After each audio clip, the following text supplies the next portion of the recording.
Good evening, President O'Brien, members of the Governing Board, Superintendent Finch, and special guests.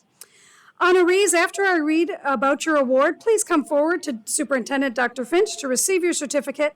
Our Governing Board President will give you an extraordinary DVUSD logo pin, and each of our Governing Board members will congratulate you on your extraordinary accomplishment. You will have your photo taken so we can share your good news in local media and on social media. We begin tonight with our extraordinary winter sports state champion. For the third year in a row, Barry Goldwater Girls Wrestling Bray Garcia captured a state championship.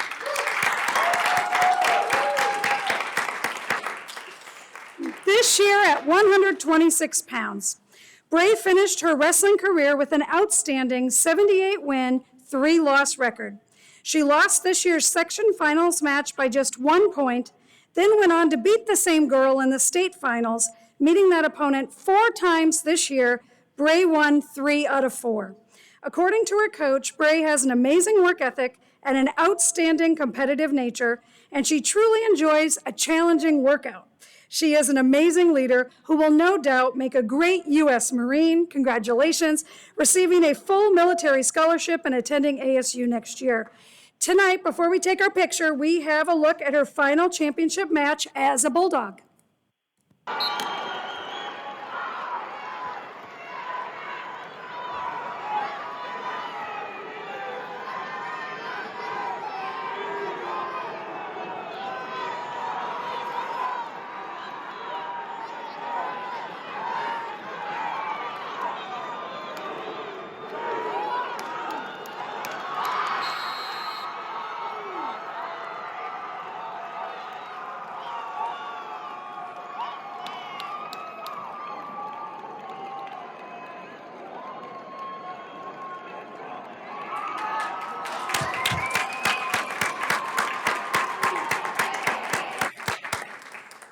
Congratulations to our 3-time girls wrestling state champion, Barry Goldwater High School senior, Bray Garcia.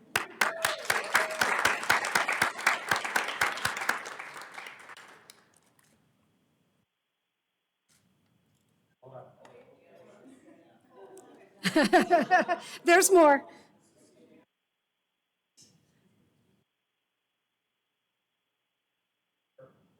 Congratulations. We're going to miss you. All right. Next up, a special honor for Mountain Ridge High School. The Arizona Interscholastic Association has awarded the boys basketball team with the State Sportsmanship Award.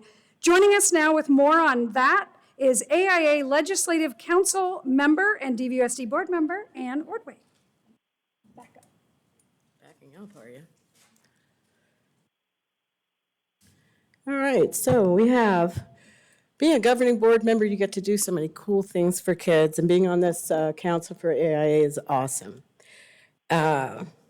Sportsmanship is not only important in sports, but in life. It is about winning with dignity and losing with grace and always showing respect, which is also the first core value of Deer Valley. The Arizona Interscholastic Association awards a school in each conference that exhibits the highest level of sportsmanship in a given sport. The winner of this award is reserved for a school that demonstrates ethical behavior, fair play, and integrity as determined by information collected from varsity game officials. This team was honored during the halftime of the 6A Boys Championship game at the Veterans Memorial Coliseum on March 2nd.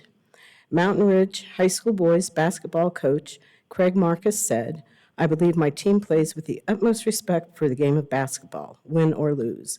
This doesn't change how we treat the officials or our opponents." Mountain Ridge players and coaches have displayed the highest ideals of sportsmanship on the court. Your actions make a significant difference in the efforts to increase sportsmanship throughout the state of Arizona. Congratulations to AIA State Sportsmanship Award winners, Mountain Ridge High School boys basketball team.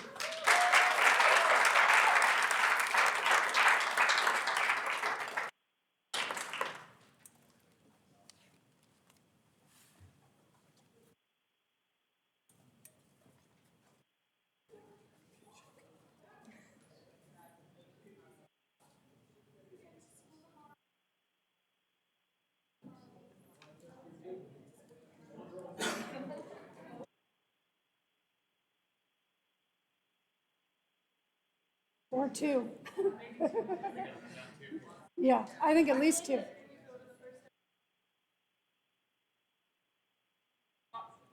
Come on over this way.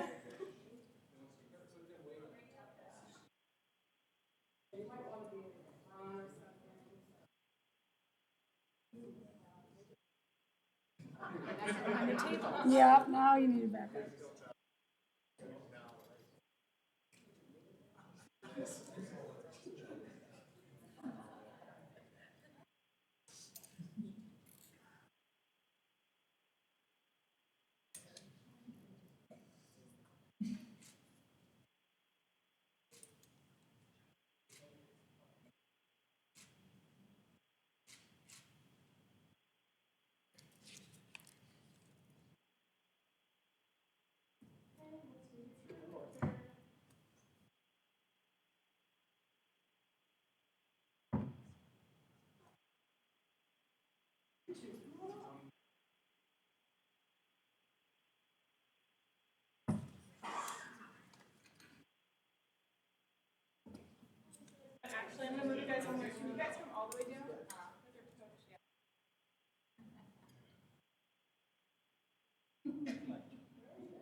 All right, congratulations.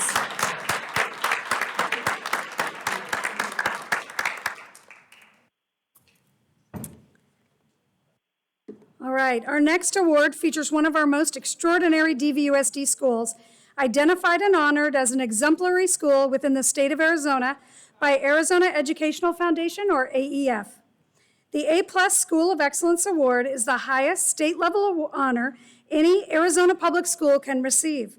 This year, 2 DVUSD schools received this honor. Last time we celebrated Mountain Shadow School, and tonight we celebrate the excellence at West Wing School. Please help me congratulate our A-plus School of Excellence, Principal Shelley Schubert and West Wing School.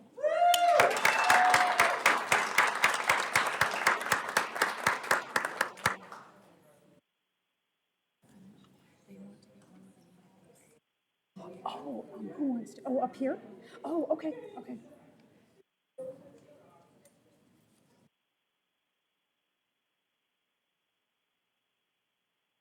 And the celebrations for our A-plus schools will continue throughout the events on campus, as well as media and social media coverage in the coming weeks with details about what makes West Wing just so extraordinary.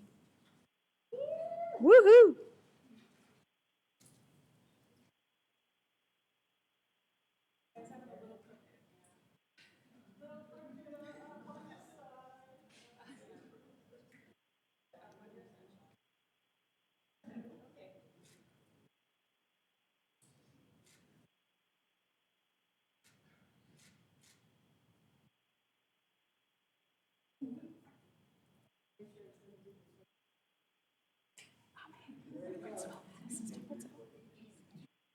Okay.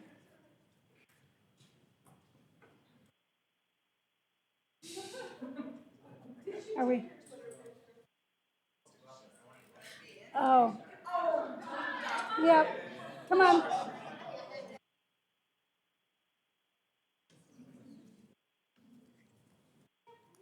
There are certain people behind the scenes that do a lot of work in this area. We won't mention any names. Congratulations, West Wing. All right, please hang here just for a second, board. We have a bit of housekeeping. We wanted to get one more photo with Bray Garcia and her principal. Come on back up. We didn't get that, and we want to make sure we get a picture. And the athletic director as well.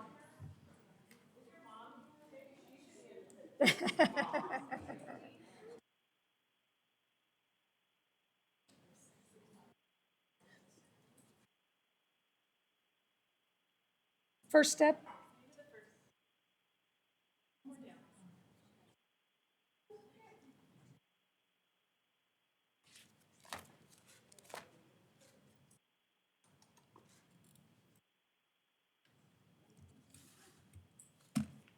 right. Congratulations.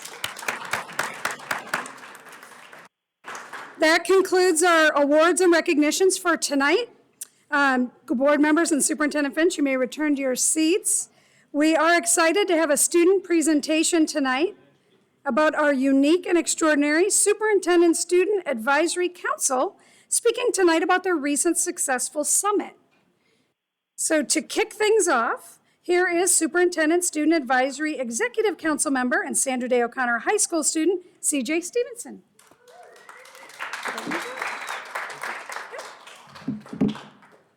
Good evening, everyone. Thank you for letting us gather here today and show you what student-led impact truly is.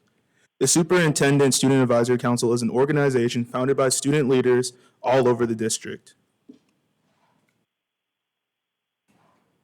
Our purpose is to send a district-wide wave of change into our community and further develop leaders from K through 12. Throughout the year, we want to put great effort into planning a summit with different topics of discussion with intention of sparking development in our district, whether it's diversity, leadership, or the 3 areas of wellness. We strive to teach young minds how to become better assets to their communities in ways they understand. This year's message was learn to lead. More importantly, how to lead your peers and community. This year, we were able to accomplish a lot with our first summit back since 2020. We can't wait to show you what we did. Thank you. Now introducing Brandon Salisbury.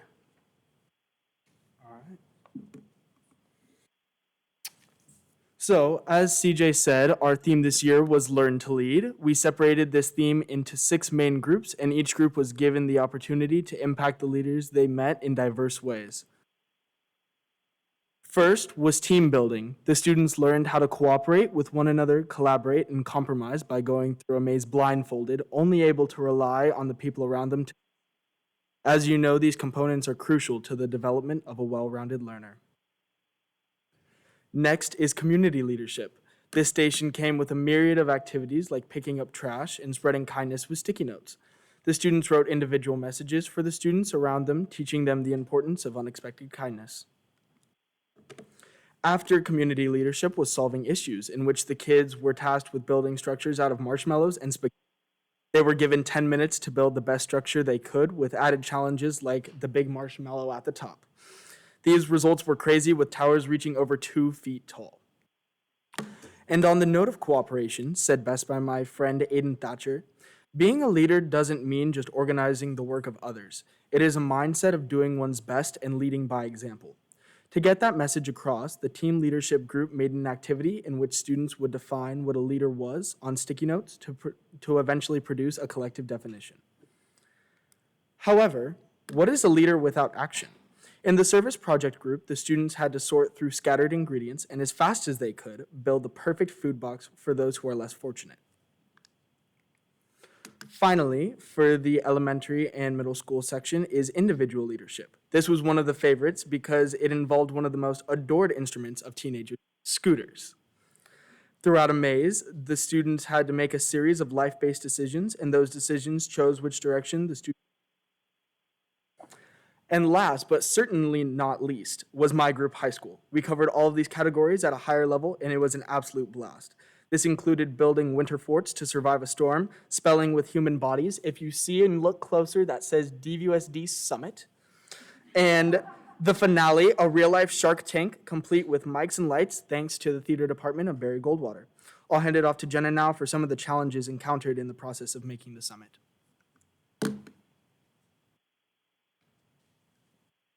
All right, so throughout planning this summit, it did not come without its challenges. We were not fully aware whether we would have an in-person summit or a virtual summit, so we had to create activities that could be done both remotely and in person, or have an in-person activity with a virtual counterpart.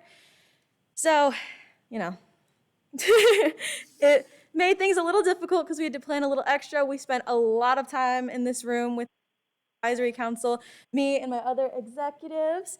We definitely we did that. So throughout the process, we had meetings once a month, including both virtual meetings and in-person meetings. And we had to determine a theme, which, as Brendan and CJ mentioned, was Learn to Lead. We had to create t-shirts. We had to build an extensive material list. We had to create the activities, as I said before, both in person with remote counterparts. And then we also had to we had to make t-shirts that CJ, Aubrey, we made awesome t-shirts.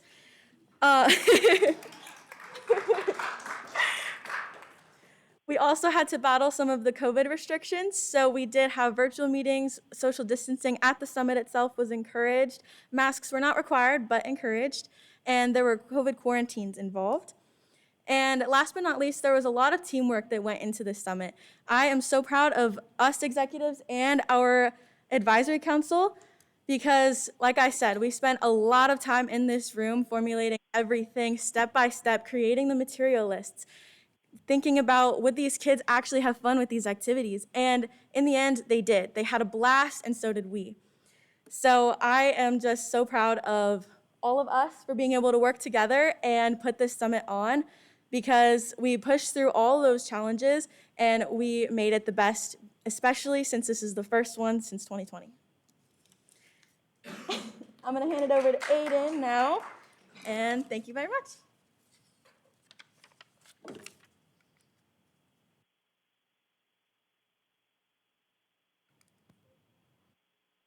All right, so all the hard work in our executive and advisory meetings this year culminated in our annual summit, centered around leadership, which took place this year on March 2nd, 2022 at Barry Goldwater High School. Each student representative that arrived from schools was welcomed by the Barry Goldwater drumline as they got off their buses and were directed inside to register in the lobby and take a seat in the auditorium. Once all attendees were seated, CJ Stevenson led the introduction to our summit, followed by Superintendent Dr. Curtis Finch, who was our guest speaker for the occasion. He discussed his upbringing and how he has reached the position he holds today, while inspiring attendees to consider a single question. Are people born with leadership traits, or do they have to be learned? Afterwards, attendees were briefed on the plans for the rest of the day and sent to their breakout sessions, with pictures and videos that were on the screen. The high school group had their own curriculum, while the elementary and middle school groups had their own stations in the main gym. Following each station, students answered reflection questions on sticky notes that shared their experiences along with the obstacles faced and solutions discovered during their time at that station. These takeaways were then applied, in which executive and advisory leaders led attendees in school-centered planning sessions to brainstorm what their action plan this year might look like. All student representatives reconvened in the auditorium to close the event with a round of applause for the students' hard work that day. And I just want to give a special thanks for CJ for the part of the video that played. And next, I would like to introduce Elizabeth Saunders.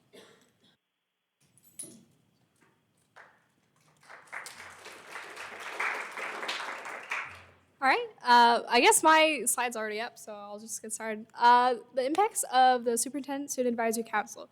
The Superintendent Student Advisory Council is making waves in the community. Attendees had great ideas about bringing what they learned back to their schools. One student mentioned creating several videos on the announcements of their school, each discussing a different topic that they learned. Another mentioned having a leadership-related activity in their homeroom. Each child had unique ideas about how they can teach their schools different leadership skills. These are different quotes from a couple of our attendees. Hagar Pingator in 9th grade said, "I can't wait to plan for my school's activity. My peers could really benefit from something like this." We also had feedback posters of different people who attended our meetings, and so that's why it's anonymous. Someone said, "My group came up with really cool ideas. I really hope I get to attend another summit."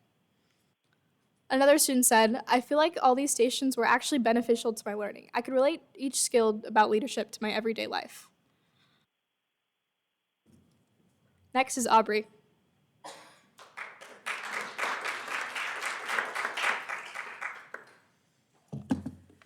To tell you the future, I must first go back. During the pandemic, our numbers dropped and we went from the many voices to the few. And though our summit was about the future, we had no way of predicting what the coming months had in store for us. We went from planning all year for a giant inspiration fest to planning a mini TED Talk every single month, and let me just say, finding ways to reach the littlest and the biggest in the district all at once was not the easiest of tasks. But teaching them, that was the easy part. Knowing the difference that was made was the hard part. But finally, being back in person this year, the difference was a tangible feeling that even the youngest and greenest of council members could feel. This year, we taught them how making a difference in their community truly matters. And though this may sound like a mature topic for the younger kids of the district, you'd be amazed by some of their ideas to help in their school. Anything from games to encourage communication, fundraisers for various community causes, or even creating a student help center for topics most feel they can't express to anyone in their lives. Many of the students through the district might think it a hefty task to plan such a summit, but for those of us who've had a couple years of it, it's more rewarding to know how much work we put into it. I can see the growth in the council members as well as the council itself, and I am confident after seeing the last 2 years that no matter what is thrown at this council, they will persevere and continue to make a difference in this district. No matter what the council sets our minds towards teaching, I guarantee that it will succeed and continue to create a palpable difference in our district. And I'd like to leave you with the final quote that I gave the summit members that day. Our differences are what make us unique, but the best of leaders is one who stands by his people no matter the difference. And I would like to thank you for your time from all of us. Thank you.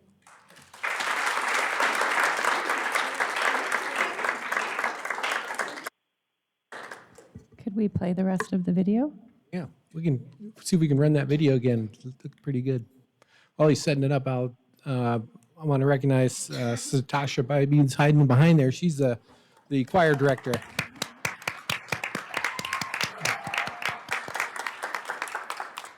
And obviously Sheila runs everything in this house, so she was very helpful in getting us rolling. Both Heather and Sheila were. So.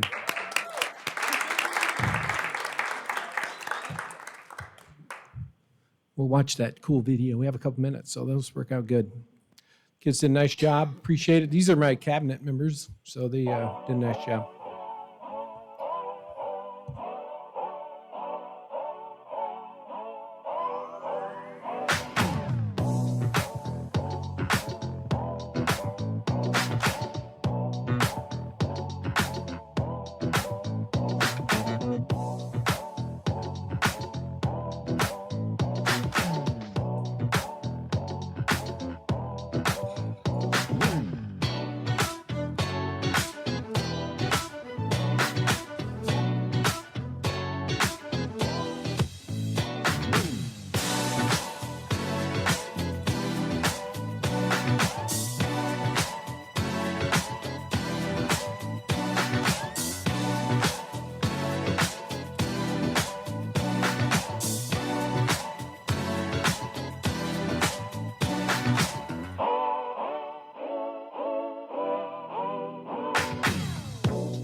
That concludes our presentation for tonight, and the board meeting will begin in about 3 minutes.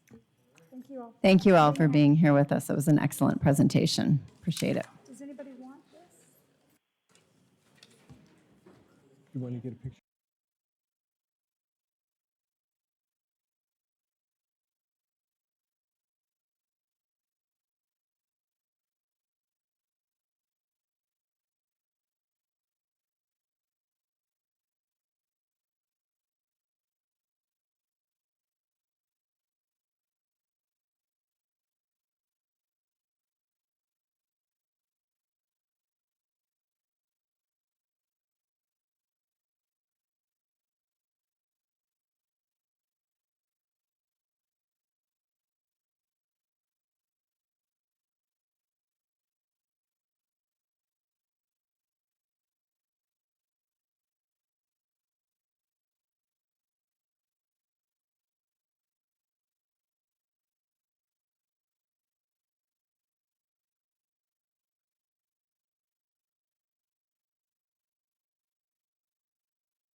All right, welcome. Going to call the regular governing board meeting of the Deer Valley Unified School District to order at 7:03 p.m. Let the roll call show that all members are present. And if you would please stand for the Pledge of Allegiance and a moment of silence.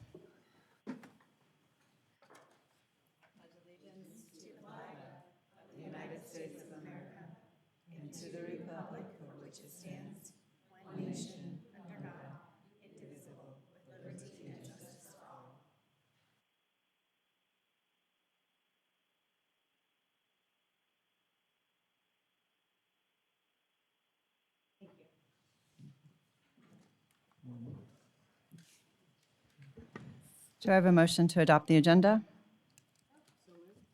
I second. A motion and a second. All those in favor, please say aye. Aye. Aye. Any opposed, please say nay. Hearing none, the motion passes unanimously.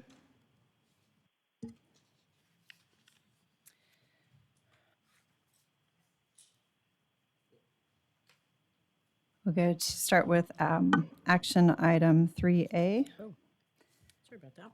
Hold on a minute. All right, I would ask that the governing board accept the administration's recommendation for the principal of Vista Peak as Kenneth Akeley. Do I have a second? I second. I have a motion and a second. Mrs. Moffett. Good evening, President O'Brien. This evening, we are happy to recommend Ken Akeley as the new principal at Vista Peak. Ken currently is working as the principal director over the program, similar type of program in the Litchfield School District at White Tanks. So we are eager to welcome you, Ken. Thank you. All those in favor, please say aye. Aye. Any opposed, please say nay. Hearing none, the motion passes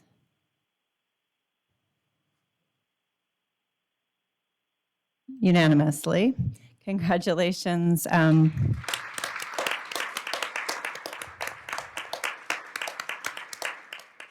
Congratulations to Ken Akeley, our new, will be our new principal at Vista Peak. Would you like to say a few words, sir? Yeah, I appreciate the opportunity to work with the school, and I'm excited and looking forward to the opportunity to be a Deer Valley employee.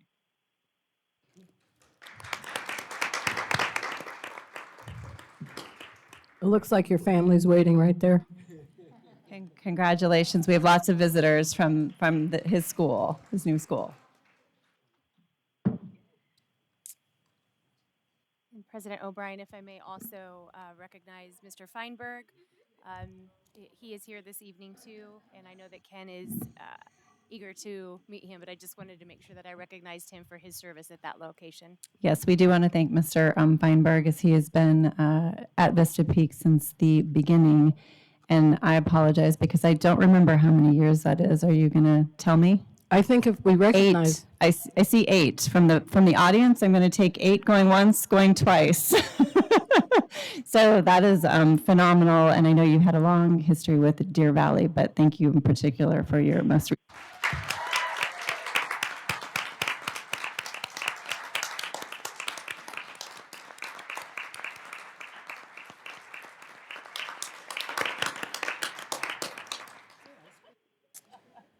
Wonderful. Okay, and with that, we will move on to district reports. So if you all want to stay for the rest of the meeting or go into the lobby and celebrate and talk, we won't hold it against you. We'll let them exit and then we will start with. Okay.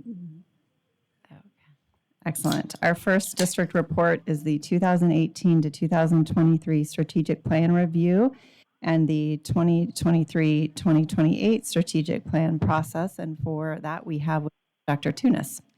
All right. Good evening, and thank you, President O'Brien, Dr. Finch, members of the board, Dr. Smith, Ms. Moffett, and I are pleased to present the strategic plan data review tonight, as well as the new strategic plan process for our 2023-28 strategic plan. In front of you is our strategic plan, which you are all familiar with. We have 4 key strategic priority areas, followed by 4 priority goals. And then under each key strategic priority area, we have 3 priority objectives. We're going to review some of the data.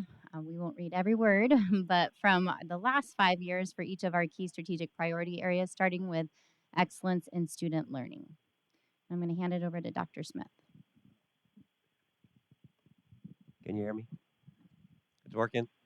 Okay, thank you, President O'Brien, members of the governing board. This whole presentation will have kind of an interspersement of data and results that we have, along with activities that we've taken. This is our first piece of data, simply showing the state assessment results. What you see here are 3 years worth of results from 2017 to 2019 for math. So all grades, and then the total chart on the right showing it's improved over all 3 years. On the next chart, you see the same thing for ELA, all the ELA grades and overall ELA there on the far right-hand side for those 3 years. As you know, we did not have a state assessment in fiscal year 20, and in fiscal year 21, the assessment changed. So I show that separately for that reason, and what you see here are the fiscal year 21 math results alongside the state results, the purplish bars, that's for math. And then for ELA, the same thing. Red is DVUSD, and purple is the state results. Here is another piece of our academic data or achievement data is our benchmark assessments, which are actually in our goals. We've had 2 years now where we've worked on improving the gaps between gen ed and subpopulations. And so you see here is for fiscal year 21 and 22 ELA and fiscal year 21-22 math, the number of schools that have improved the gap for those various categories: gen ed versus special ed, gen ed versus EL, white versus black, white versus Hispanic, and full price students versus free and reduced price students. So we continue to improve on closing those gaps across many of our schools. In fact, this year there was closure in the gaps for at least one of these categories for every school in our district. And finally, under that first priority area, we had a student safety and support goal, which was measuring the question from that survey on overall how much do you feel like you belong at your school. We've given that question in a survey form to students for the last 3 years, and here you can see how it moved for K-8 and high school from fiscal year 20 through fiscal year 22, meeting that goal in fiscal year 22. We have a few other measures to include for student safety. So you'll see here some of the data on our social and emotional programming. You can see the social and emotional programming that we have throughout our schools and that we are using. The next few charts show you some data on different aspects of student safety, starting with the rate of long-term suspensions from 2017 to 2021. This shows the rate of assaults on campus over the last 5 years. You can see a decrease. This slide speaks to our drug diversion program in lieu of long-term suspensions and the number of students who participated in these programs, which began in 2018-19 and have continued up through last year, as well as the number of visits from our drug dogs. We've also been able to secure some grants and partnerships for student safety wellness. We have wellness counselors on each of our high schools, as well as a district PBIS specialist who's been available through Title IV support. We've also been able to capitalize on the school safety grant. So this slide kind of details specifically where our counselors are located through the safety grant, the ESSER grant, and the types of positions. And this next slide really shows nicely the rate of change in these positions from 2018 to 2022. You can see on the right the addition of 18 counselors. This slide represents some of the opportunities that we've had to present to the community on health and wellness, and also those in which some of our students have participating. Specifically, we know that the Speak Up, Stand Up, Save a Life has been very highly attended over the last few years. And then Bark is a new program that we use through Google Suite to scan potentially harmful student behavior. And this slide provides some of the information on what the program has detected.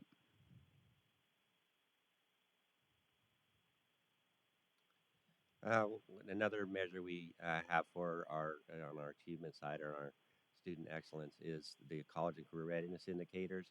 It takes a little bit of explanation. I'm sorry, but basically, this is the college and career readiness indicators from the state accountability model, which measures or assesses graduates' readiness to successfully participate and complete post-secondary opportunities.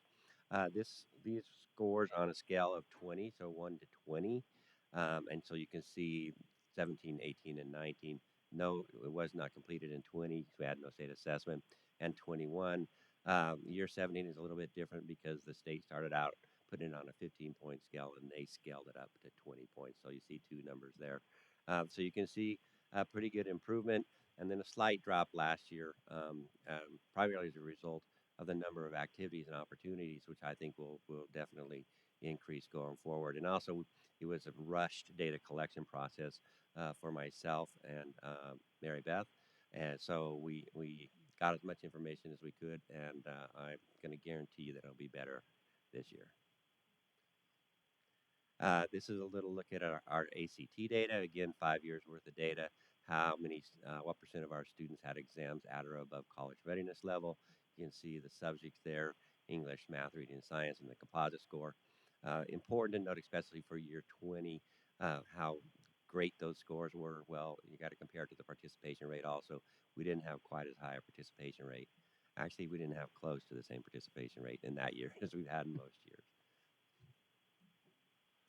Right, our next key strategic priority area is number 2, and Mrs. Moffett is going to lead us through this one. Okay, so if we can go back to the previous slide, there's 3 key areas that we focus on in the strategic plan. Under 1 second. Is there a way to turn up the volume on Mrs. Moffett? Is it too low? On her microphone? Better? Okay. 3 key areas that we monitor under the strategic plan under priority area 2. The first is the healthy district culture, specifically the employment life cycle surveys. Much of this will sound familiar to you likely. There are different points in time in employment when we are collecting information from our employees. 3 of those are listed here, though there are more. We do have onboarding surveys that we conduct for our employees. Annually, we conduct a satisfaction survey, and then we do have exit surveys that when we collect information from our employees. Additionally, focus groups and so forth, but I know that those 3 are familiar to you. You're also familiar with our health and productivity team that launched this last year, and they have now since put together, identified some measures and goals that they'll be focusing on moving forward. The second area is around employee sourcing and recruitment, specific actions that we are taking on recruitment, marketing, and advertising, and our annual total rewards review. And then also we focus under the strategic plan at employee development. So the next slide that you're going to see is something that's also very familiar to you, and that's our annual satisfaction survey. This survey is where we collect information to decide what areas we need to focus on the next year. This is broken down at site level as well so that our campus administrators or site-based administrators can make decisions about what they need to be working on and supporting our employees across our system. Next slide, thank you. Here's a list for your information of all of the areas that we advertise or post our positions. This is not an exhaustive list, but it gives you an idea of what we do track. The unfortunate part about these things is that they don't necessarily publish data to us as far as the return of investment. So what we do instead is we identify which areas we believe are most useful to us, and then we try and pair this with information that we collect from our employees when they start with us. So for example, we utilize jobbing.com. Jobbing.com scrubs our postings on an hourly basis, I believe. They then kick that information out to other venues who then advertise or drive clients back our direction. But because that's all it does, we don't know exactly where they found out about us and how they ended up on our website. But it is an effort that we make to bring people our direction. And then this also is a list of all of the places that we do post our positions, and we have a scheduled plan for that.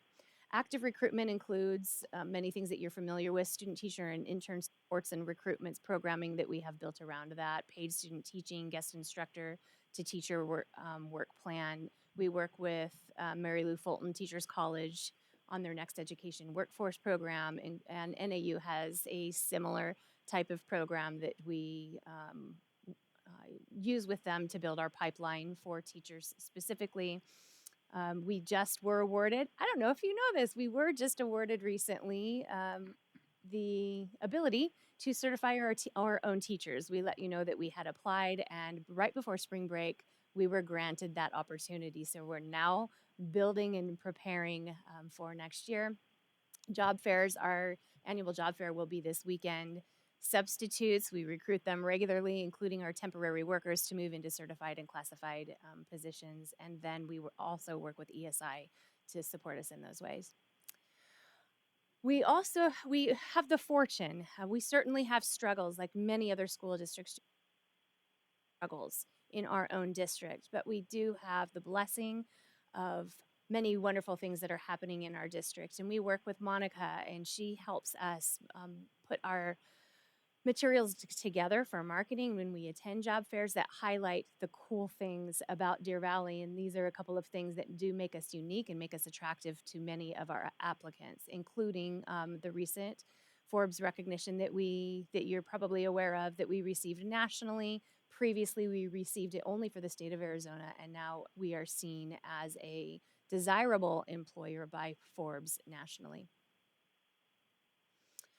This is an example of the information that we do collect at the beginning of the year from our new certified staff, how they heard about us. This helps us make sure that we're building a robust marketing and recruitment plan. And then Scott annually, as part of our scorecard, collects information on October 1st to show what our retention looks like in our certified staff across our system. This information is broken down at locations so that we can see where people are transferring to or if they are completely exiting our system. We also use this information when we are comparing with other school districts to see what our turnover rate looks like. This is something that we provide to you at the end of each school year. This is a 3-year glance, and it only includes the top 5 reasons why our staff indicate they leave. I've shared with you in the past, too, that we collect much more information than this, but they're asked to indicate one single. Then we review the resignation, and we often also compare that resignation to what the supervisor says about that exit, because that helps us build a more comprehensive review of what occurred in that separation. But if you look in 2020, 2021, 2022, the first reason people are indicating why they're leaving is they're moving out of the area. That could mean they're moving out of the area across the street to Peoria. That could mean they're moving out of the area to Gilbert. It also could mean they're moving to Kansas. But that could be a reason why they're indicating, but that seems to be our consistent first reason. Prior to Governor Ducey's 20 by 20, something that you would commonly see up top was compensation. After 20 by 20, that started to not be as high of an reason for separation, and instead you start to see introduction of COVID concerns or high levels of stress and exhaustion as a reason why they need to leave. And then employee development, I'll just speak to this quickly since there's nothing sitting on that slide. You're very familiar with all of the work that we are doing under PLCs for our certified staff. We also are unique in what we provide for our administrative staff. An area that we continue to struggle in is providing multiple opportunities to our classified workforce. That is challenging because of the diverse types of positions that are out there, but it is something that we don't ignore and continue to move forward in looking at. And that's the end of mine? That's the end of mine. Okay. All right. Thank you, Mrs. Moffett. The next area is Key Strategic Priority Area 3, Excellence in Stakeholder Relationships. where we will review engagement of families, employees, community members, communication strategies, and student enrollment.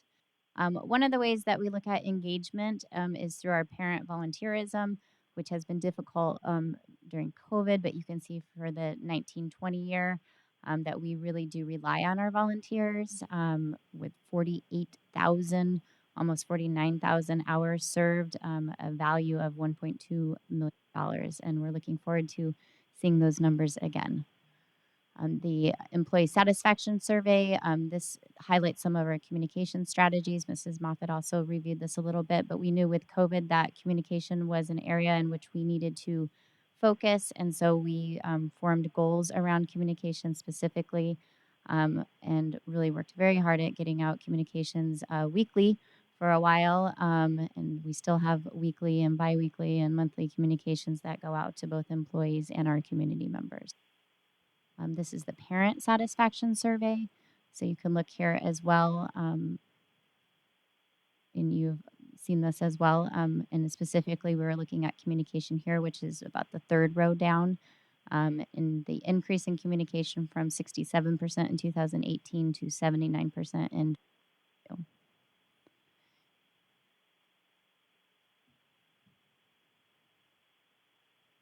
Oh yeah, this is me. The other, of course, number we look in this area is our enrollment, because enrollment is a very important thing. Or even more specific than enrollment is the ADM. So we've shown it both ways here. You can see 5 years worth of 100-day enrollment, and then for kindergarten seniors, that's an important. Those are important numbers to look at because we're losing that cohort of seniors, and we're replacing them basically with kindergartners coming in, of course, and others that trickle in and the other grades that move into the area. Specifically this year, we've really started focusing more on ADM than enrollment, as that's the number we get paid off of, but there's 5 years worth of that data. And finally is key strategic priority area 4, which is excellence in organizational improvement and accountability. You've seen this slide before, but one of the ways that we look for organizational improvement is in the results from our schools. And we currently have 92% of our schools who are eligible to be rated with an A or a B by the State Department of Education. We do have district-wide accreditation through Cognia, which is through next year. So starting next year, we'll begin the process to renew our district-wide accreditation. And we currently have 23 A+ schools of excellence, including West Wing, who we recognize tonight. For documented processes, we're looking at improving documented processes in several areas, but one of them that we've been looking at for the last few years is in finance. So here are some highlights from that with the 2020 district spending report, with DVUSD ranking 3rd for spending and instruction. The 2022 bond rating has us favorable with a positive outlook for February 2022. Our net position that was reported in June 30, 2021 in the comprehensive annual financial report is highlighted here, as well as we also focused on communication in our finance department with an increase of 3%. And this is an area that we continue to focus on in increasing awareness of how we're spending our dollars.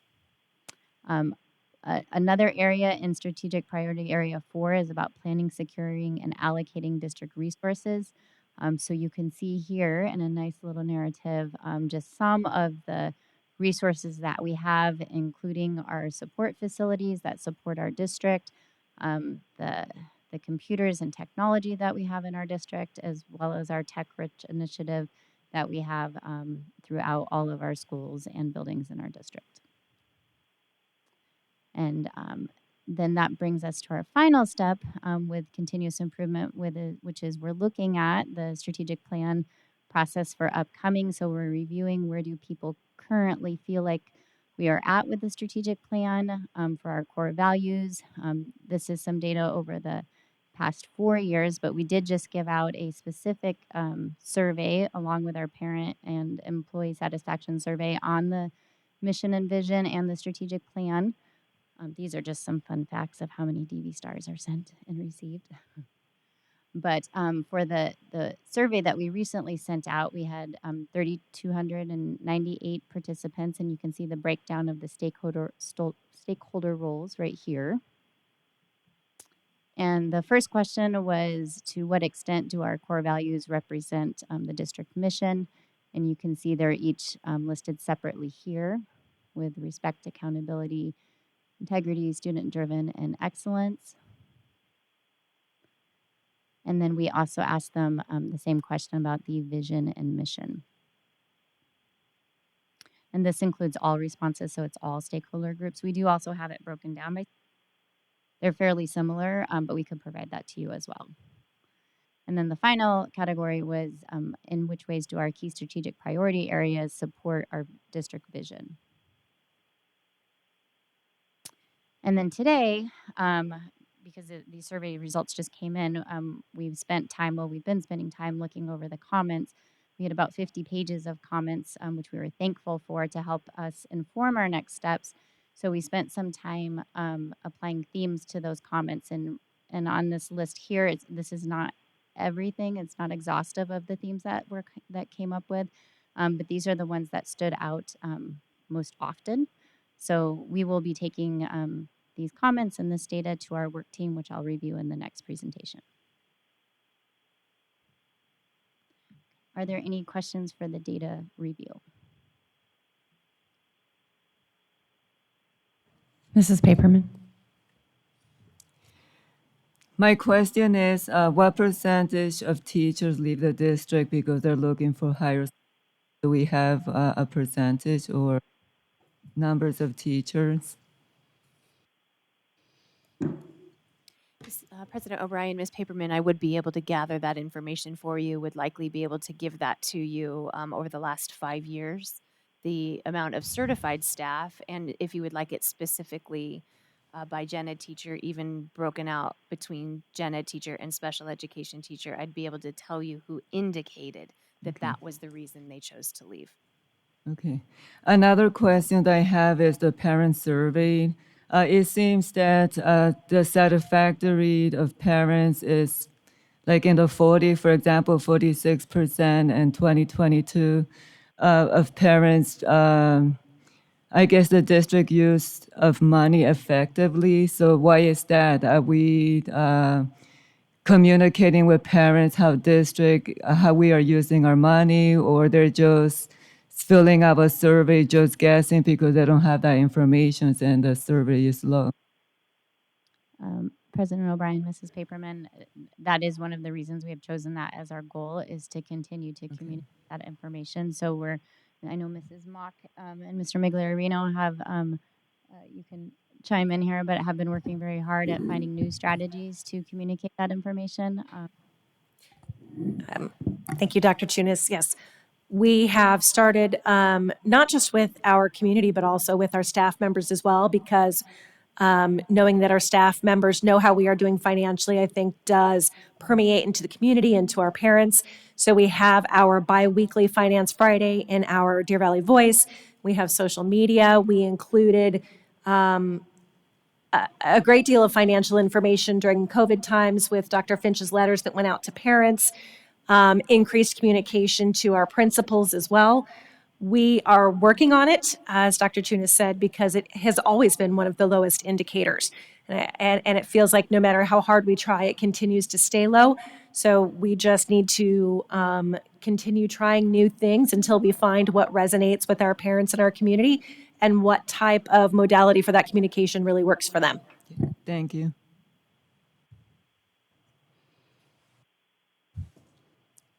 Seeing, you have questions, Mrs. Fisher? I kind of know the answer, but I can ask.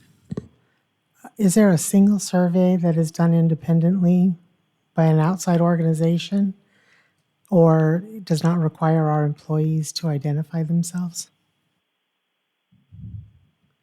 President O'Brien, Ms. Fisher, the only survey that is administered that I work on and it's administered outside is our student safety and wellness survey.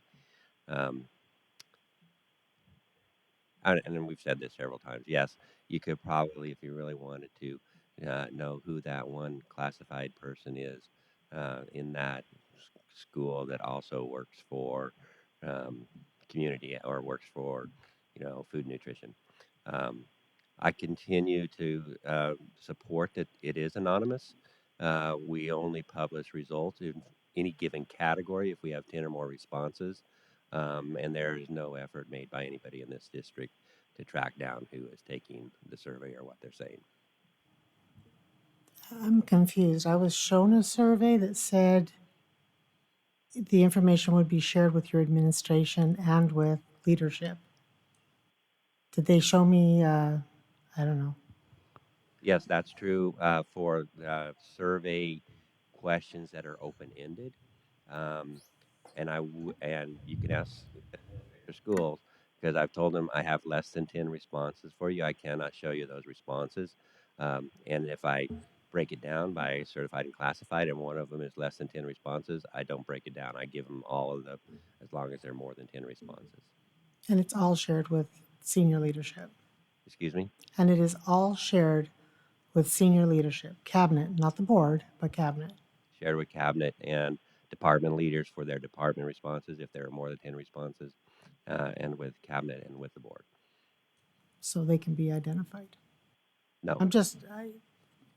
I do not record to give anybody enough detail that if there are less than 10 responses in that category, that they could start to identify.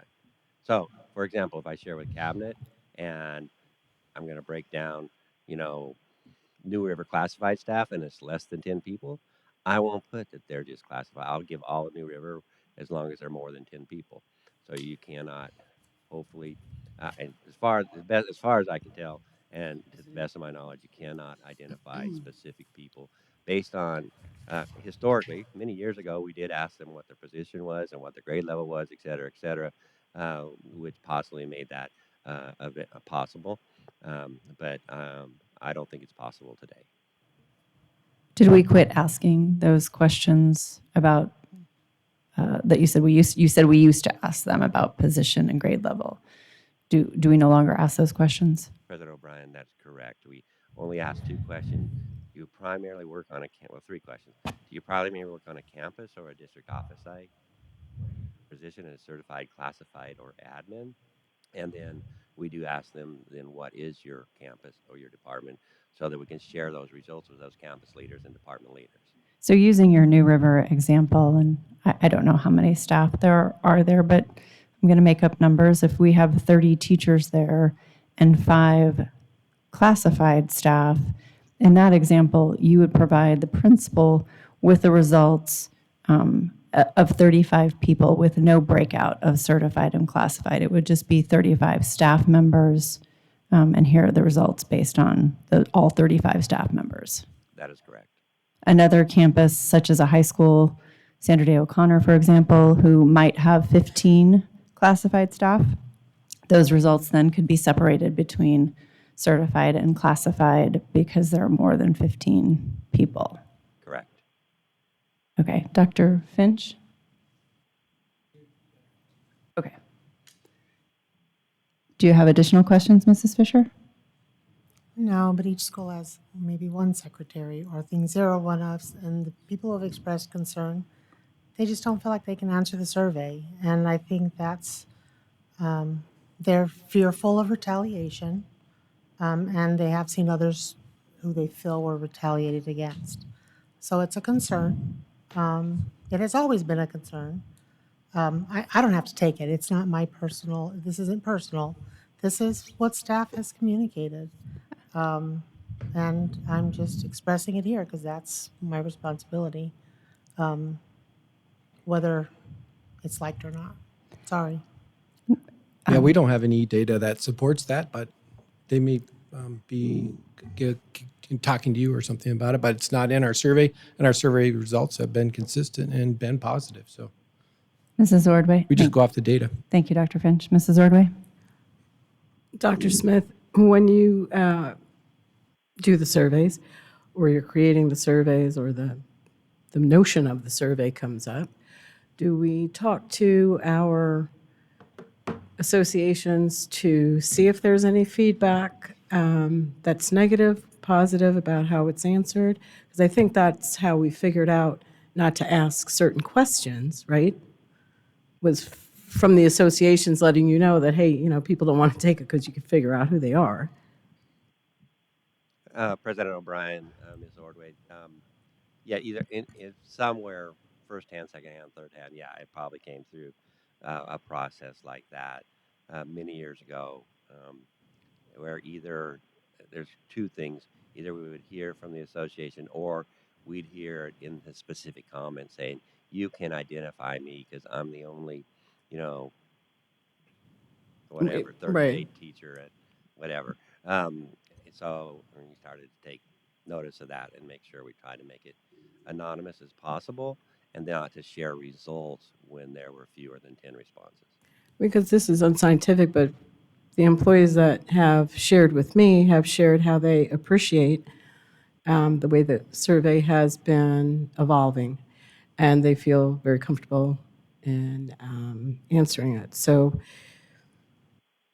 perhaps somebody could let us know if any of the associations or independent employees of associations, if they are sending, messages that say this is not working for them.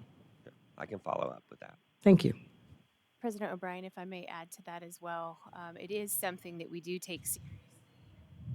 It is, I think to Ms. Fisher's point, it is very normal in our industry, outside of our industry. Any studies that you'll do around human resources, you'll see that it is common for employees to feel concerned regarding a stakeholder satisfaction survey and whether or not it is anonymous. So we have worked over the years to ensure that we are taking steps for it to be as anonymous as possible outside of looking at a outside vendor. However, I have spoken with other locations who do use outside vendors, and those concerns still come forward because I think it's a natural human concern. And so to Ms. Ordway's point, yes, when that information does come through the Human Resources Office, we do make sure that that's brought to the table. And it is, again, an annual thing that I know Scott does as he reviews to make sure that the integrity of the survey is intact. Thank you, Mrs. Fisher, for sharing your concerns, and thank you, staff, for addressing them. Are there any other? Okay. Dr. Tunis. Okay, part two. This is the strategic plan process for moving forward as we begin to craft our 2023-2028 strategic plan. So here is our vision to start us off. We just reviewed our strategic plan, and this is just for fun. This is why we do what we're doing, by the way. We could put a million pictures up here. You heard our superintendent, student advisory council. Those students are leaving us very well prepared. That's why this work is so important. So here's the process. We've started this spring by assessing the current plan, the data review that we just went over, the survey that we have given that is just initial steps. We're gathering input through that survey at this point. We are forming a work team, which will begin in April, and then we will be providing the governing board with updates and reports through the spring. Here are some details on that. We have a steering committee that is assessing the current plan, as well as executive cabinet, and then that moves on to the surveys. These are the stakeholder groups that were involved in the surveys, and then the work team is comprised of very diverse members. The task of the work team will be to review the process map. We have a pretty process map to review the data like we did tonight. And then based on the data, the comments, the survey feedback, then to help us create focus group questions, which we will use in the fall to gather more input. Here is the governing board specifically. We have updates. We've already looked at the superintendent reports tonight.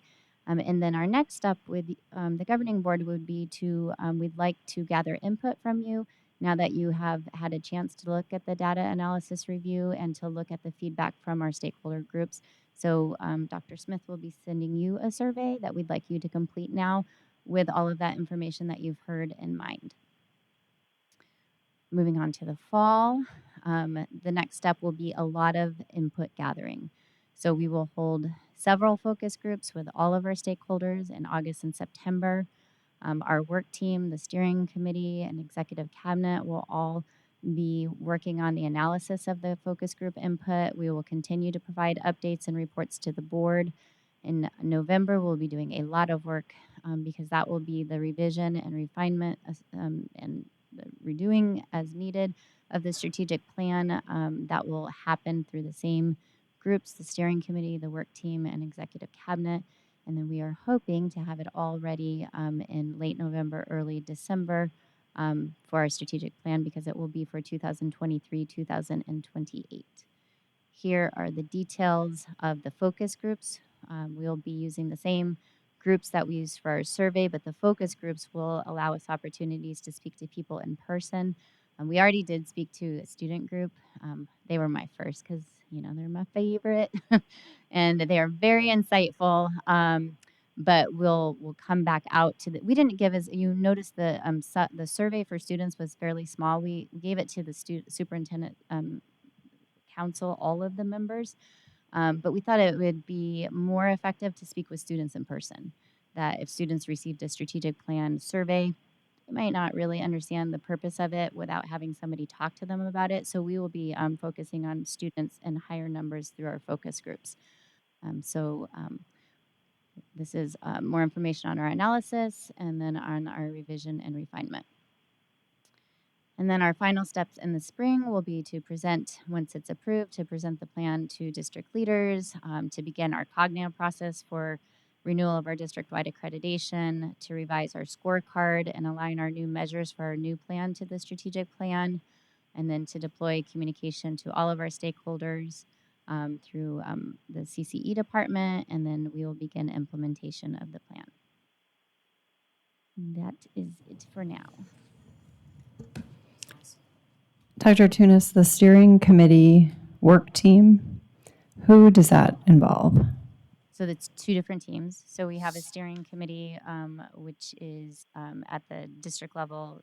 So it's Dr. Smith, myself, the continuous improvement specialist, another director, and then the work team it's listed right now on the portal. So I can put it in the governing board update.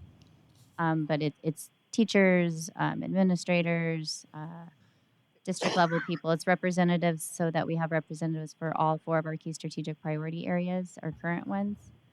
There's about 20 to 30 people on the work team. So are any parents or community members at the steering committee work team level? No, not at the work, because it's a work team. So it's not a committee. So we will be gathering parent and community input through the focus groups. Okay.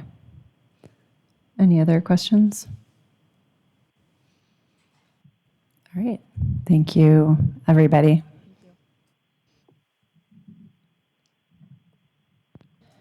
Our next district report is the Auditor General 2020-2021 District Spending Report, and for that we have Mrs. Mock. President O'Brien, members of the board, and guests present in person and online. While Mr. Miglerino brings the remote over, we will begin by introducing the 2021, or the FY21, thank you, Auditor General District Spending Report. For both mine and Mr. Miglerino's probably faux pas as we go through the report, it previously has had other names such as classroom spending, classroom dollar, and now district spending. So you may also hear us inadvertently refer to it by a prior name. So we throw that in the title just so you know. We're just referring to past names. We haven't really lost our minds. This report is required by statute for the Auditor General to complete every year for public school districts. It does exclude charter schools that are publicly funded, but every public school district receives this report. It was published earlier in March. It's very important to us because we use it as a comparison tool to see how we are faring compared to like districts. It does have some drawbacks. Some of the drawbacks are that, as I just stated, it's from fiscal year 21, and we are over 3/4 of the way, or at least 3/4 of the way through fiscal year 22. So this is analysis of data from over a year ago. So by the time we're able to implement any lessons from these reports, they will take effect typically in the next school year. So it's about a year lag before we can make any significant changes from this specific report. The report not only analyzes our classroom spending, but also our non-classroom spending, which includes administration, plan operations or facilities, food service, transportation, student support, and instruction support. And we've got a few slides after this that really go into those categories in detail. Our special note that you will hear us refer to typically fairly consistently because it's a source of consternation for us. As of fiscal year 16, all of our retiree health insurance is required to be coded in function 2350. That's important because that number is recorded as an administrative cost. And so even if every retiree we have is a teacher, where if they had used that leave during those benefits during their tenure, it would go directly as an instructional cost, but as soon as they retire, it's moved to an administrative cost. And so we will talk about that on some future slides as well. Another thing that you might notice differently, this is, I think, my third time getting to come before the board with this specific report. And the report has been changed by the Auditor General just as many times as I've had the pleasure of bringing it to you. So I just said that we use these 4 comparisons. It definitely makes it more difficult to make constant comparisons when the report changes. My least favorite change is that as of last year, the report used to include comparisons not only of our expenditure, but also our revenue per district. And that was a favorite of mine because it really gave us an opportunity to show our public and our staff how Deer Valley actually climbs above our peers and our comparable groups, even receiving less funding, and that's something that we are very proud of. But this chart that you see here is for our peer districts, which are identified specifically by the Auditor General. They're very large unified or union high school districts in cities and suburbs. And for their purposes, very large is considered 15,000 students or more. We hover between, depending on COVID or non-COVID year, anywhere between 30,000 to, let's say, 34,000 students in enrollment. And so even by Auditor General standards, we may be compared to districts that are half our size. Another issue with that comparison, where some of those comparisons might not be like comparisons, is that high school districts, there is, every high school student receives additional funding. So high school students or union high school districts on average will receive more revenue per student than a K-12 district. However, I'm pleased to present the classroom spending on that top piece of the chart here is at 72.1% for Deer Valley Unified School District. That includes our instruction, which is our direct classroom. That's our teachers and our paraprofessionals, for the most part. Our student support. That is Dr. McCusker's group of staff that she oversees, our speech therapists, our occupational therapists, physical therapists, counselors, social workers, that vast group of supports for all of our students in the classroom. And instruction support, so that's Dr. Galligan and her staff members, her CIA curriculum instruction assessment specialists that help prepare the curriculum for our teachers to present in the classroom and provide that support. All 3 of those come together for our 72.1% classroom spending. For fiscal year 20, we actually have increased in our classroom spending overall just slightly from last year. So we are happy about that. Non-classroom spending, we're at just under 28% as a whole, and that is 9.9% administration. That's the category that I just spoke of that includes our retiree insurance, our plant operations, our facilities, and we actually have been recognized in the past for being able to provide some of the best facilities for our students. Our food service department and our transportation round out the non-classroom spending. And we can see the note there that non-classroom spending did decrease from FY20 to 28.3%, and we increased slightly in our classroom spending. This is a chart that is no longer in the classroom or the district spending report. See, I almost did it. This chart used to specifically be located within the district spending report, but it has been removed. However, we were able to find it in a data set separated from the report. I might go ahead and mention right now as well that the report is no longer a publication, as it is a dashboard. So we can't even print a nice copy of this report anymore, but you can go to the Auditor General's website and select any school district that you would like on their dashboard and see these results. One of the changes that we have here, actually from data that Dr. Chunis and Dr. Smith just presented, is probably our least favorite item from this report. And that is, even though we increased our instruction spending and our overall classroom spending, our ranking compared to our peer group has dropped from the top 3 to the top 4. Peoria previously had been below Deer Valley Unified School District and has jumped over us to the 3rd spot. In addition to that, not only that, Glendale Union High School District was not previously in our peer comparison group. As a reminder, that's those large, very large unified or union high school districts above 15,000 students. And so we have already begun studying what could have caused this. Again, our percentages didn't change.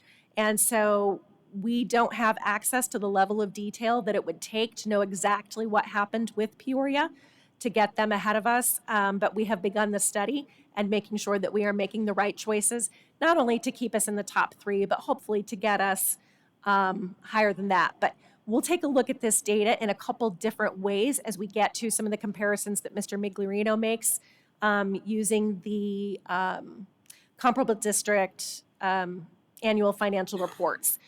Because we think it's important not just to look at the percentage, but to look at the dollars per student as well. Wow, I might need to look at this one in front of me because I can't really see it up there. We have our classic gym font there in front of us.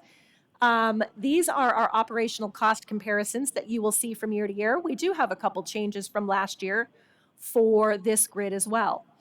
Administration cost, we can see that our spending per pupil, I don't think I can see it on this one, is you can see in the heat map on the right-hand side, it will let you know if we are high compared to our peer average, comparable, or low. And so we have one of each for this first graph, and that's our administration, our plant operations, and our food service. Part of the reason that our administration is high is the funds that we have to pay out to our retirees for our retiree benefits, insurance benefits, and those costs increased in fiscal year 21 to over 3.8 million. And that is a significant part of that administration bucket. Administration, and just to be clear, I think we do have a slide later that breaks out administration more, but administration is very specific. And so administration includes 3 different categories, just as our classroom dollars include 3 different categories. And that is our governing board and superintendent's office. And within that is also the other post-employee benefits or our retiree insurance. It also includes our administrators and our front office staff. And it's principals, assistant principals, deans. The amount that we pay them out of our operating budget is, I just did some quick math, 51% of our overall administration cost. And then the last category for administration is our business services. So it's finance, accounts payable, payroll, human resources, purchasing, materials distribution. Basically, it's mostly the folks housed here at 15th Avenue and or our purchasing office Avenue. Plant operations, that is specifically our facilities and grounds crews. And proud to say that we were comparable with our peer districts this year, even maintaining better facilities as far as we are concerned. And our food service, you will notice here that our indicators overall are low compared to our peer average. But what has been added here that was not here in the past are the meals per student. Previously, the district spending report only included the spending per meal or the cost per meal. And we continue to say it doesn't matter how much you spend on that meal if the students are not eating it. You could have a really low cost per student, but provide a meal that our students are not willing to participate in.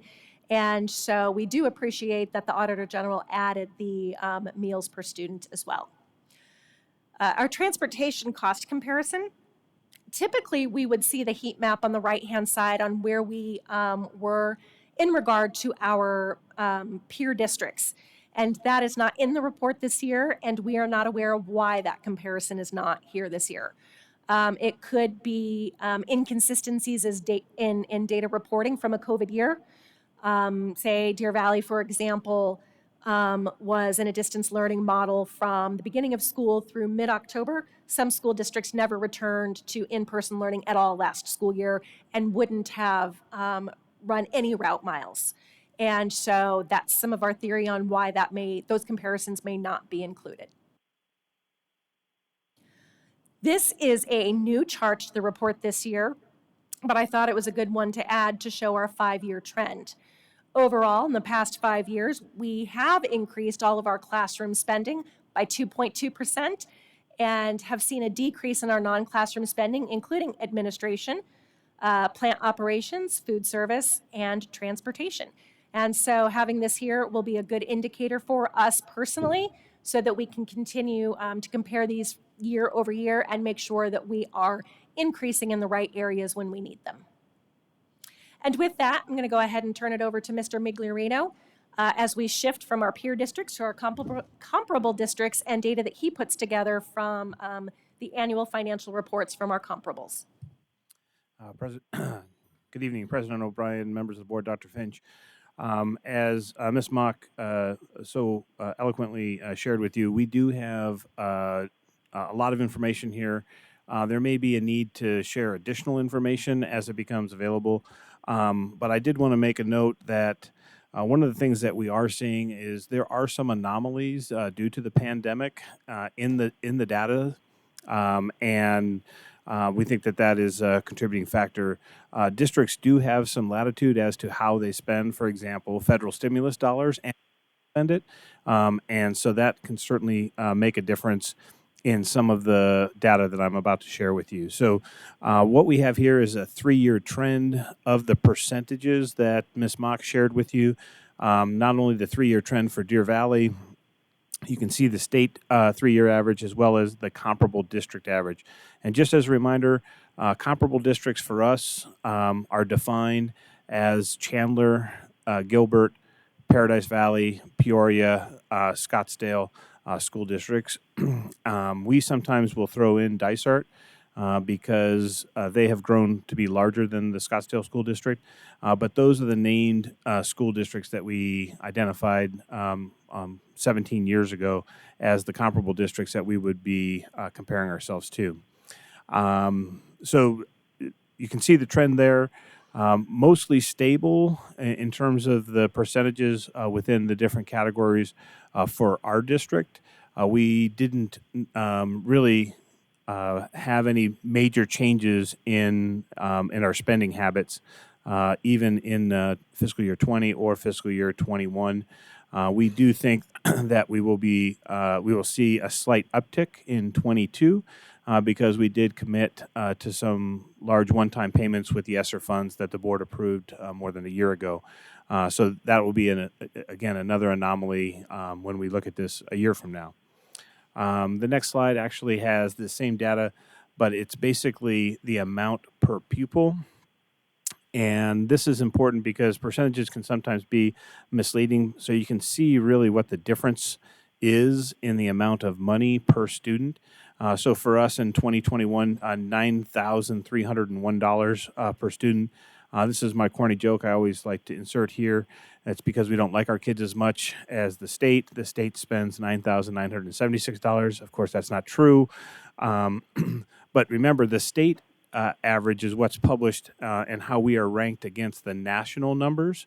And to put that in perspective, that $675 difference there is over $20 million, over $20.5 million in a difference. So if we were to receive the state average in funding, we would have $20.5 million more. If we receive those comparable districts average of $9,390, we would have an additional $2.7 million to our budget just to get what those districts that are very much like us in the Valley receive. So we do receive less money, so that's why some of those percentages can be a little bit deceiving. And again, that's because even though there's a state-funded formula for trying to equalize the dollars, there are things outside of the funding formula. We enjoy many of those ourselves, such as our M&O override that we enjoy, the bond that we're so appreciative that the voters have approved. But there are things outside of that that other districts receive that we do not receive as a district. That's why the difference that exists there. The next information here is the average teacher salary. There are a couple anomalies here that I wanted to point out. We have been looking at this, making a concerted effort to increase our average teacher salary. And we were making pretty good strides in that regard. You can see the increase. I'm sorry for not including the labels there, but same 3 years. So you're looking at 19, 20, and 21 data in those 3 columns. So in 19, 49,855, we were able to increase that to 54,167. For the latest year, fiscal year 21, you can see 54,696. That's below the comparable average at 57,286, and just above the state average 56,349. But that's only a 1% increase in between fiscal year 20 and 21, despite providing a 5% increase to our staff. What has happened there is through attrition, so we had so many people leave, the actual average was reduced, even though we provided a 5% increase to our staff over that same year. You can see that a little bit in terms of the average years of service. So it went from 12.5 down to 12.3. That's also an indicator of that change in our employee demographics. Did want to also point out we have one of the lowest student-teacher ratio at 15.9, and again, this number is total number of teachers divided by total number of students, and so actually the total number of students divided by the total number of teachers. I said that wrong. And our comparable districts are at 16.5, the state at 17. So that means we just have more staff. It doesn't necessarily we have smaller homeroom classes per se, because many of those teachers could be teachers that don't have a homeroom, such as specials that we make a concerted effort to maintain, whether that's PE or music, band, art, those that may not have a homeroom. So information that we continue to look at. This next slide is the metrics that Ms. Mock went over, but you can kind of see the trend here over those same 3-year period of time.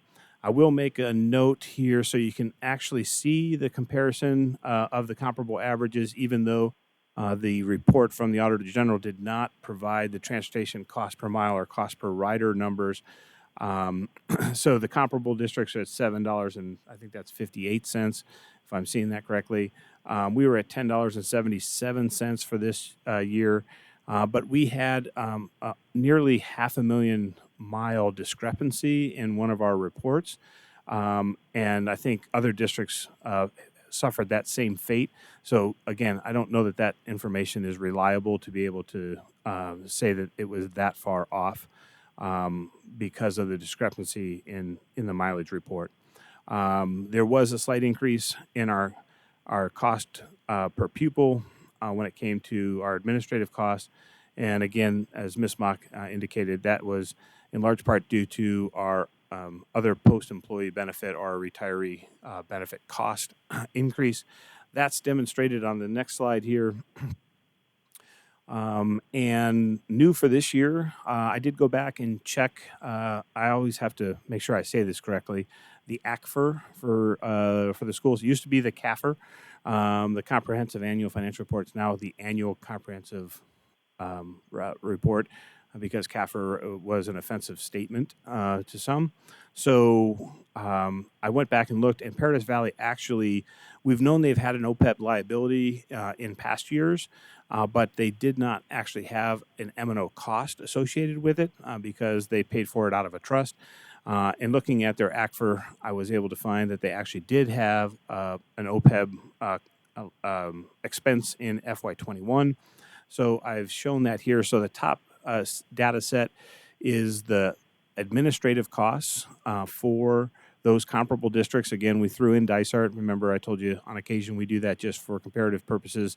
The percentages at the bottom of that are just the 5 districts above the Dysart shading, but you can see exactly what's happening there. The bottom set of information does remove the OPEB liability for Peoria at almost $5 million, Paradise Valley at just over $1 million, and our OPEB liability for FY21 was just over $3.8 million. So you can see our 2,300, our general administration, that includes the superintendent office and board functions, it goes down to 0.7%. The rest of the category, school administration, which includes not only school principal but front office personnel, remains unchanged. Central services, as Ms. Mock defined, as all the business functions of the district, also remains unchanged. So it's just within that 2,300 function, but it does reduce our total administrative burden down to 10.4%. And if we norm that, taking out that OPEB liability, without or by including it, our administrative burden with all those functions is 12.2%. And so just kind of in conclusion, we do compare positively amongst our peer groups, even better when compared to the state. Remember the state spending, if we were to receive this state spending, we'd get over $20.5 million more. But yet we continue to enjoy, as you saw Dr. Smith share, much improved results from a student achievement standpoint, even though we do spend less. So it's 1% less than the comparable group. It's 6.8% less than the state in terms of the spending. We've mentioned it several times, but the administrative cost is a result of the burden of our retiree insurance. Just for the benefit of those that may be watching this online, we no longer extend that benefit to new hires. We have discontinued that since 2009, but we still have the responsibility to honor the commitment from those that were hired prior to that date. And we have an actuarial study that indicates what that actual cost will be over the life of that, assuming that that the trends continue in the same manner as they have historically, employees staying with us over the required amount of time to be able to qualify for the benefit, et cetera. And then there are opportunities for us to look at efficiencies within our transportation department. But I will say that I think we have made improvements in that area. There still are some opportunities for us to look at ways that we might be able to get more efficient from a cost perspective when it comes to that. So with that, we'd be happy to answer any questions the board might have. Board members? Mrs. Haberman. So my question is, when a teacher, in order for a teacher to earn $54,000 a year, they need to work for 12 years within the district. And what is the starting salary when a new teacher comes into the district? President O'Brien, Ms. Paperman, so currently the starting salary is, I believe, $41,750 is the starting salary. And that's not, so two different averages there. The average teacher salary would be all of the teachers dividing by the total number of teachers to get to the $54,696. It's a separate average calculated for the average years of service. So all of the years of service that the teachers have in that same group divided by the total number of teachers. So they have 12.3 years of service collectively on average. Okay. Well, I know comparing to other districts, it seems that to get more qualified teachers to work for our district, we need to bring up the salaries. 54,000, working 12 years and then paying health insurance, for a family, whether you have left a month. And, if you're a single parent, I'm sure, there's struggles there and teachers have to work second jobs.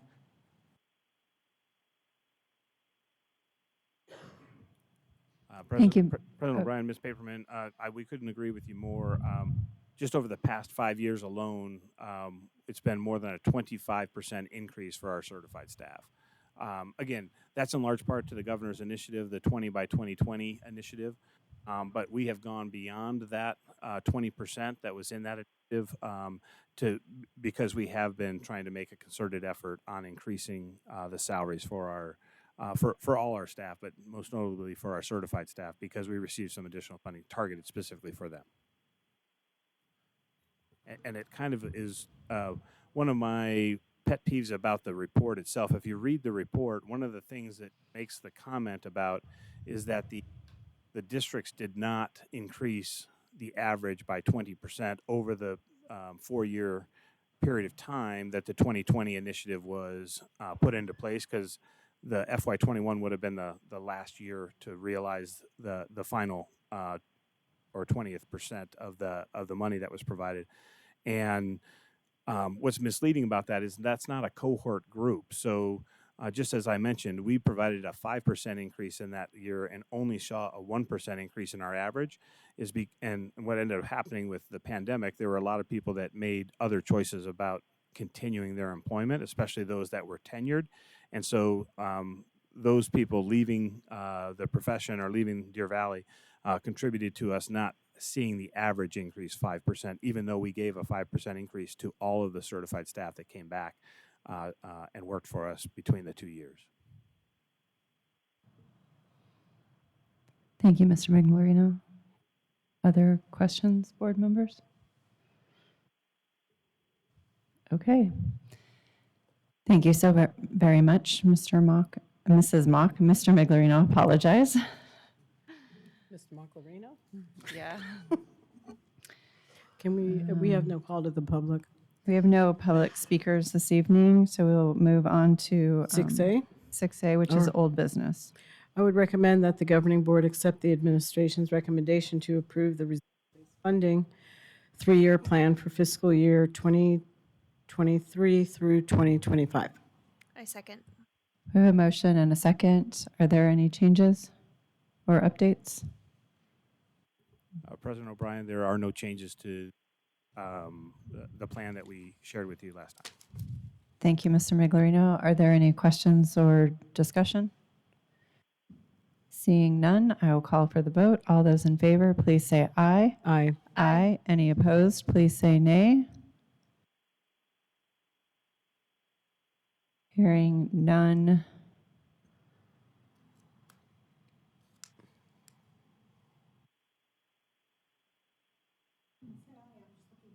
I didn't hear you say aye, so I'm just making sure it's, so I'm hearing no nays, so I'm going to go with the motion passes unanimously unless Mrs. Taylor tells me otherwise.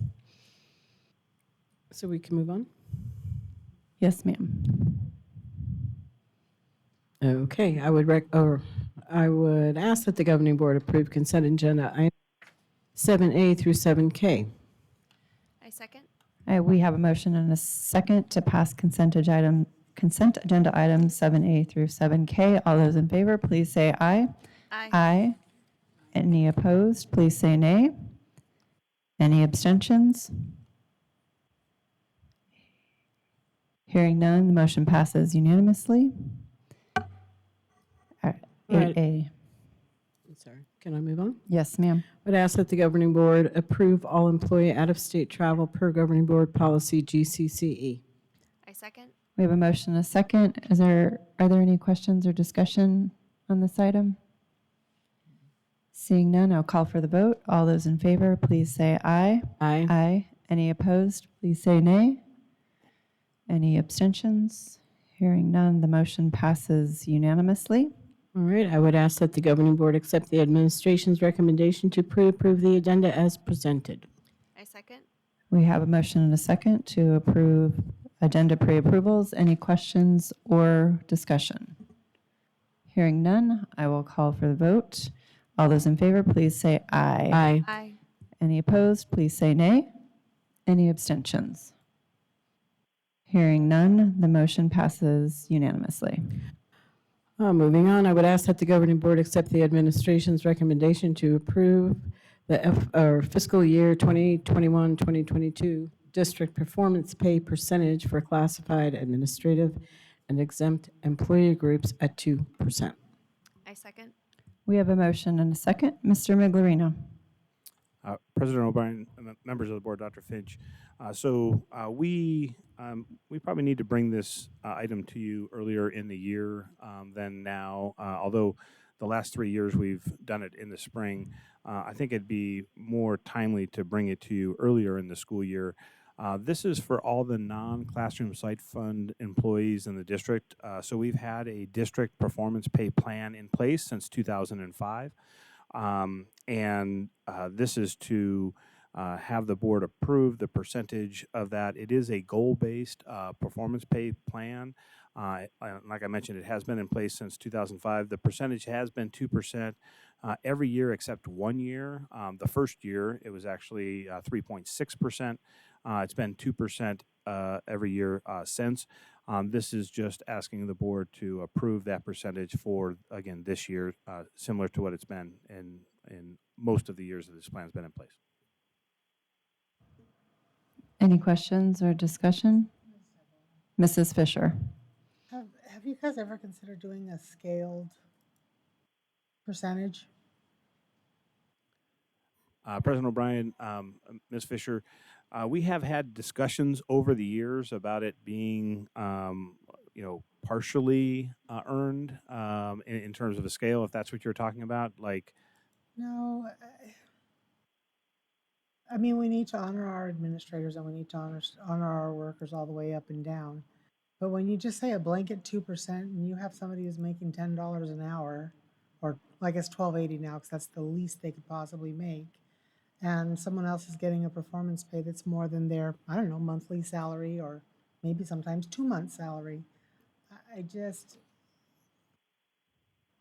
and sometimes it's the people who are hands-on with the kids working their tails off. I just would like to see, I don't know, a little bit more for their performance. I just don't know if that's even been considered, but it's not on the table this year. It's just my suggestion for future years. Maybe consider I don't know, duty-based. I don't know how it would work, but there's got to be some way to make it more equitable or fair for all employees, because some of our hardest working employees are also our lowest paid. It's just a concern. Thanks. I have a question. So Hold on 1 second. Mr. Miglerino, did you want to respond to Mrs. Fisher's comment? I was just going to, tend to agree, but also make the notation that because it is goal oriented, that most of the goals are associated with the responsibilities of the position that they have. A goal for somebody that makes $50,000 a year is going to be different than a goal that somebody that makes $20,000 a year. And even if that $20,000 a year person does work more closely with students, so that's one of the differentiating factors of it because of the way the goals are structured. But I would tend to agree that there might be an opportunity for us to look at something. So I appreciate the comment. I would also, to Mrs. Fisher's point, be interested in what that might look like, and also second your point, Mr. Miglerino, that it seems like this gets paid out for our certified staff earlier in the year. Is that correct? President O'Brien, so the certified staff is a separate performance pay plan that Dr. Smith would know more about, but it is based on letter grade as well as professional hours and other responsibilities specific to the certified staff. It is also a much greater dollar amount that they receive because it is funded from the Classroom Site Fund. Okay. Thank you for that clarification. Mrs. Paperman. So my question is, so a percentage of giving 2% across the board. So of course, if someone is making, like for example, 70,000, they'll get one probably like maybe 1,500. I'm just estimating on their base, and someone that's making 14, they'll be making 900. So how is that just for those individuals that are making less than someone that's making more? Another question would be, would a fixed rate across the board work? Like, for example, if an administrator is getting 1,500, why can't everyone else get 1,500 then? President O'Brien, Ms. Paperman, so I would share the same thing that I shared before. So it is goal-oriented, but it is something that we can certainly look into. I'm regretting that we added this to the agenda, and maybe Ms. Moffitt could do a better job defending this in the future. I think you're doing just fine, Mr. Miglerino. I think that, certainly our administrators and principals are responsible for a larger number of students. It's not to say that, one group isn't working as hard as another. But I do think you're hearing some concerns, and if you all can discuss them and maybe give us an update later in a Friday update, that would be. Could you ask somebody to take the bus off of her? She just got drove. I think I'll leave that to her because I'm pretty sure she can take care of herself later. All right, if there is no more discussion or questions, I will call for the vote. All those in favor, please say aye. Aye. Aye. Any opposed, please say nay. Any abstentions? Hearing none, the motion passes 4-1. Okay, so not an abstention, a nay. I'm sorry, what? Mrs. Paperman voted nay. Okay, I didn't hear your nay. So, Yeah, that would be helpful if you would say it too. That would be awesome. Thank you. ready to move on? Yes, ma'am. I would ask that the governing board accept the administration's recommendation to award a contract to Skyline Builders to relocate modular buildings. I second. We have a motion and a second. Mr. Miglerino. President O'Brien, members of the board, Dr. Finch. So as we have been sharing with you, it is our intention to increase the capacity of both the Terramar Academy of the Arts as well as the Sierra Verde campus by relocating some modular buildings that are currently located at the Gavilan Peak School. Two of those would be relocated to the Terramar campus. One of those would be relocated to the Sierra Verde campus. All three of those buildings are duplexes, meaning they are two. And we are recommending a job order contract agreement to be able to expedite the opportunity to move these pending the board's decision tonight.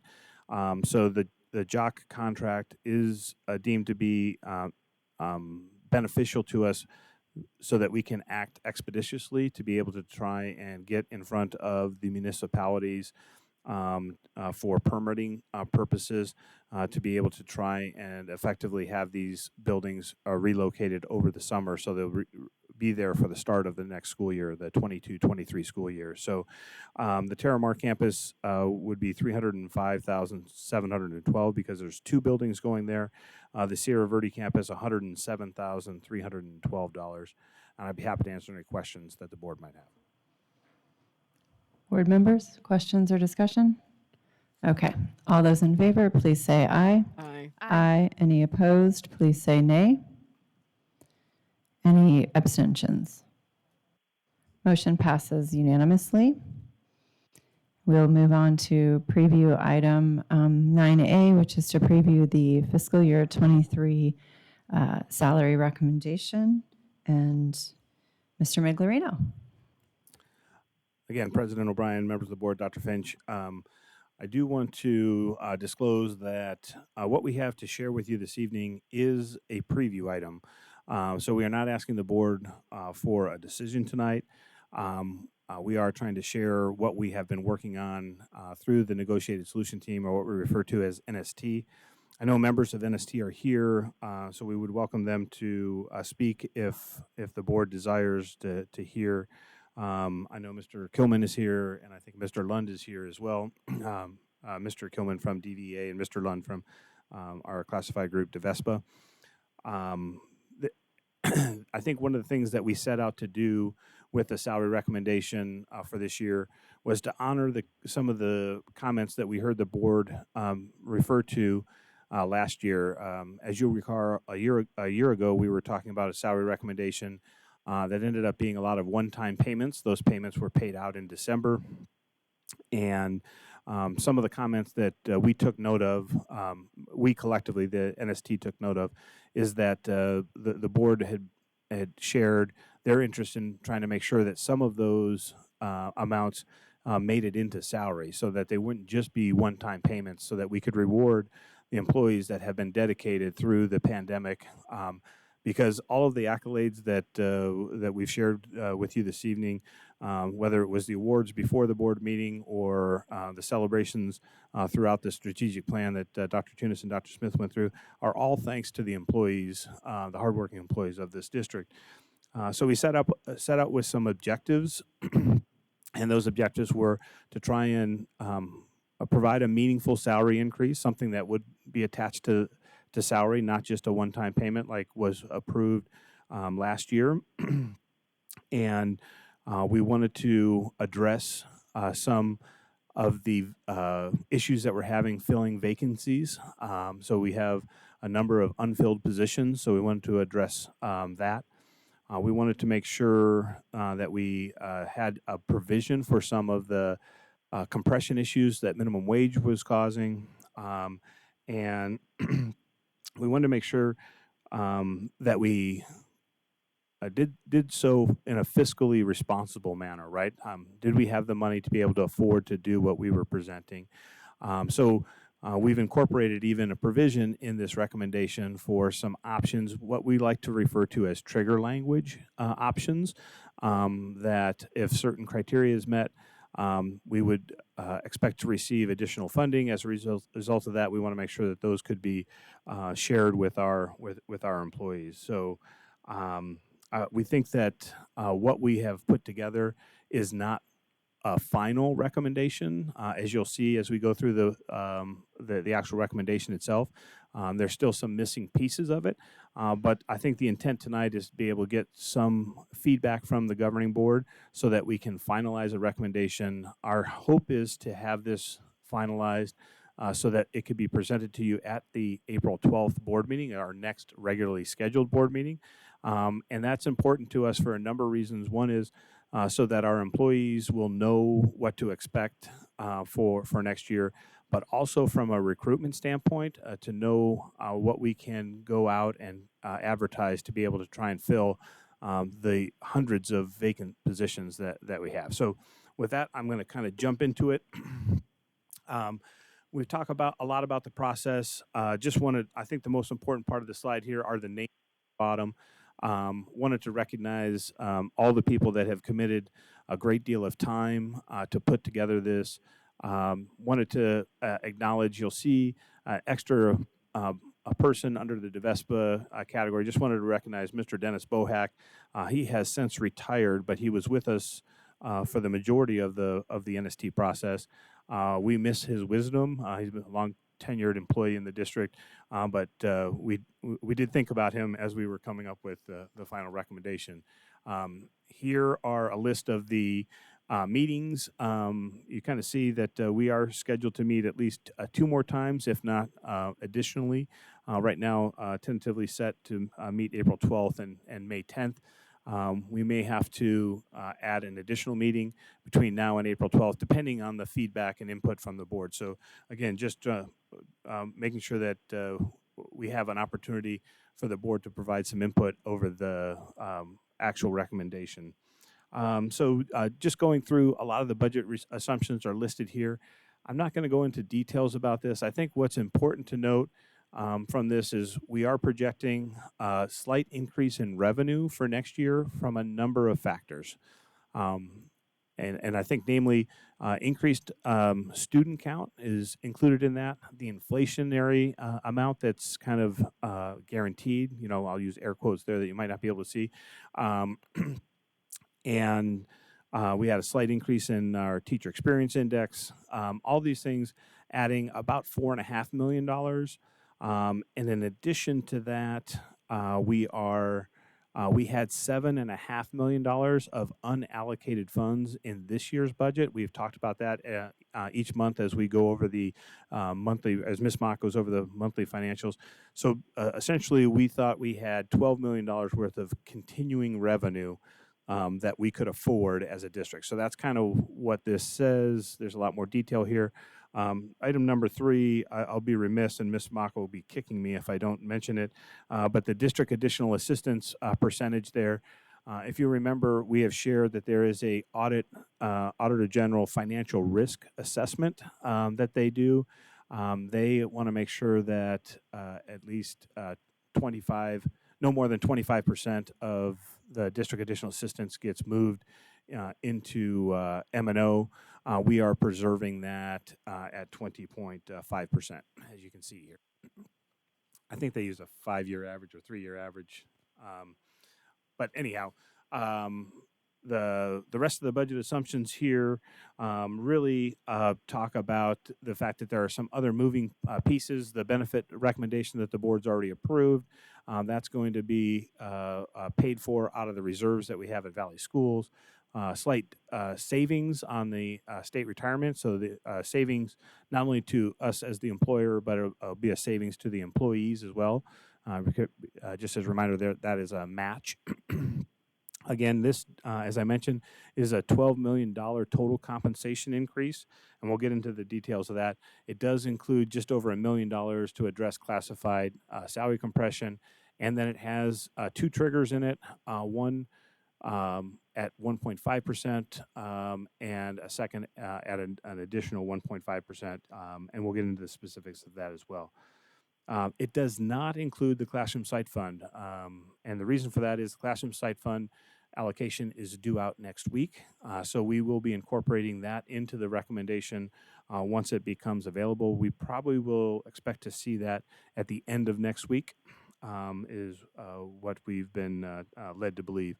We do believe that the Classroom Site Fund will increase, and that would be maybe not insignificant because of how much growth has happened in the state of Arizona. Remember that Classroom Site Fund amount is based on sales tax revenue, so that is expected to be to increase.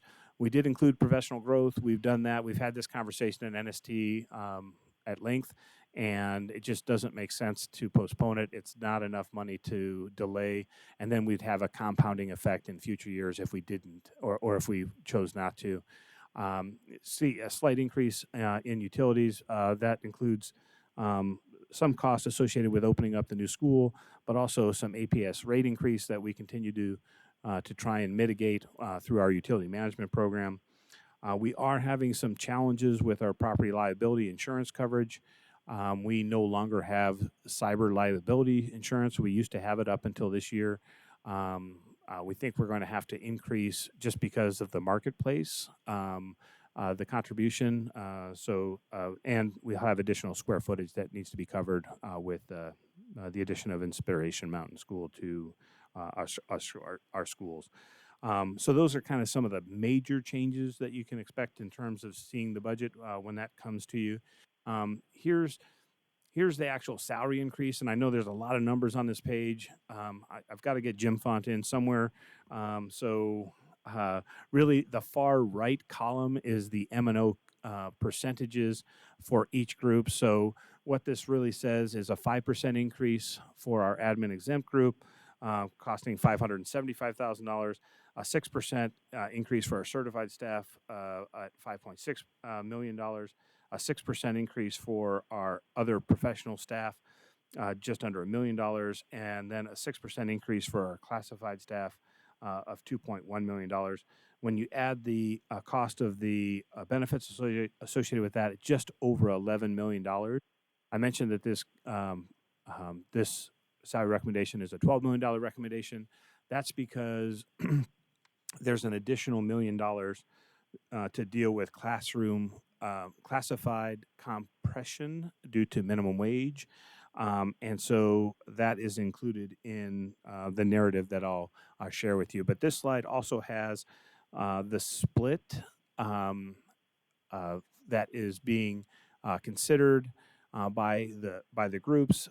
By split, I mean the distribution of the funds is established by each group in terms of how much of it will be a percentage increase, how much of it will be a flat increase.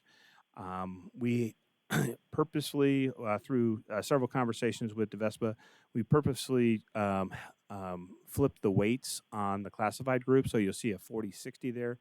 So 40% of the raise would be a percentage increase, 60% of it would be a flat rate. The reason for that is that helps the bottom of the schedule more. It's a higher percentage to give a flat dollar amount to a smaller base than it would be if it was all percentage increase. And we were able to then effectively put that on the hiring schedule for the classified employees. We also indicate here what we would do in terms of for new hires. Half of the percentage plus all of the flat is basically what we ended up consistently looking at. And then we compared what those percentages would be in terms of how that breaks out by group. So we ended up spending, for example, 30% on the classified group when the formula that we have used for classified or for salary increases over the last 17 years would have dictated to pay out just over 23% because, again, the additional $1 million for the classified compression is included in that. So there was a concession, if you will, made from the other groups to be able to make sure that the classified group saw a greater increase. And so you can see the increase there being just over $12 million. So this is what the recommendation, this is how the recommendation is written as it is to date, which is that the professional growth will be funded again at $67,000. You can see what it is by group. The largest group there being the certified group.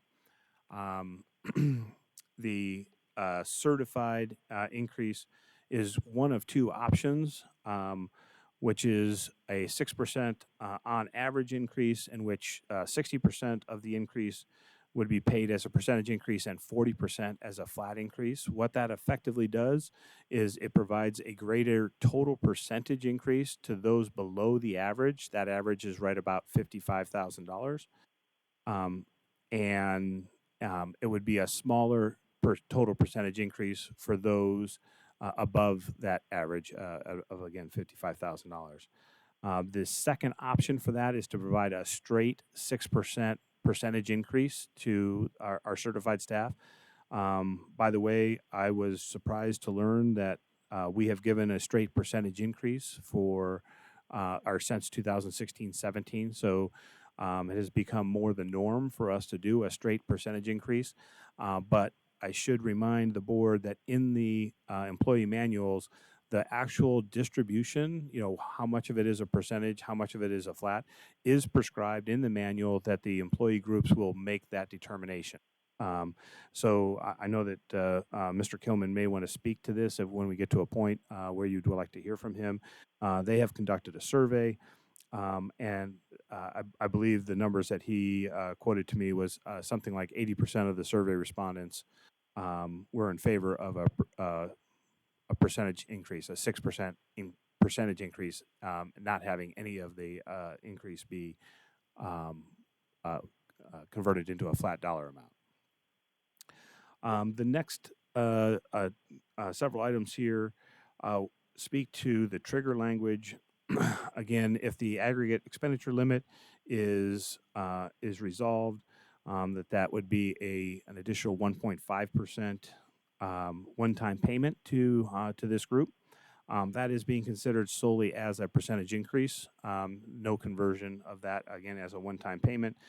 The reason we think that this is afforded is because through carry forward funds, funds that we have not spent, because the aggregate expenditure limit has only been resolved for this year and not for any future years at this point.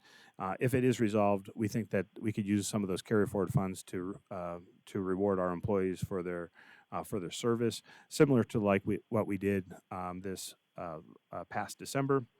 And then if our average daily membership was to grow greater than what we anticipated, which did happen this year, so we kind of took a page out of that.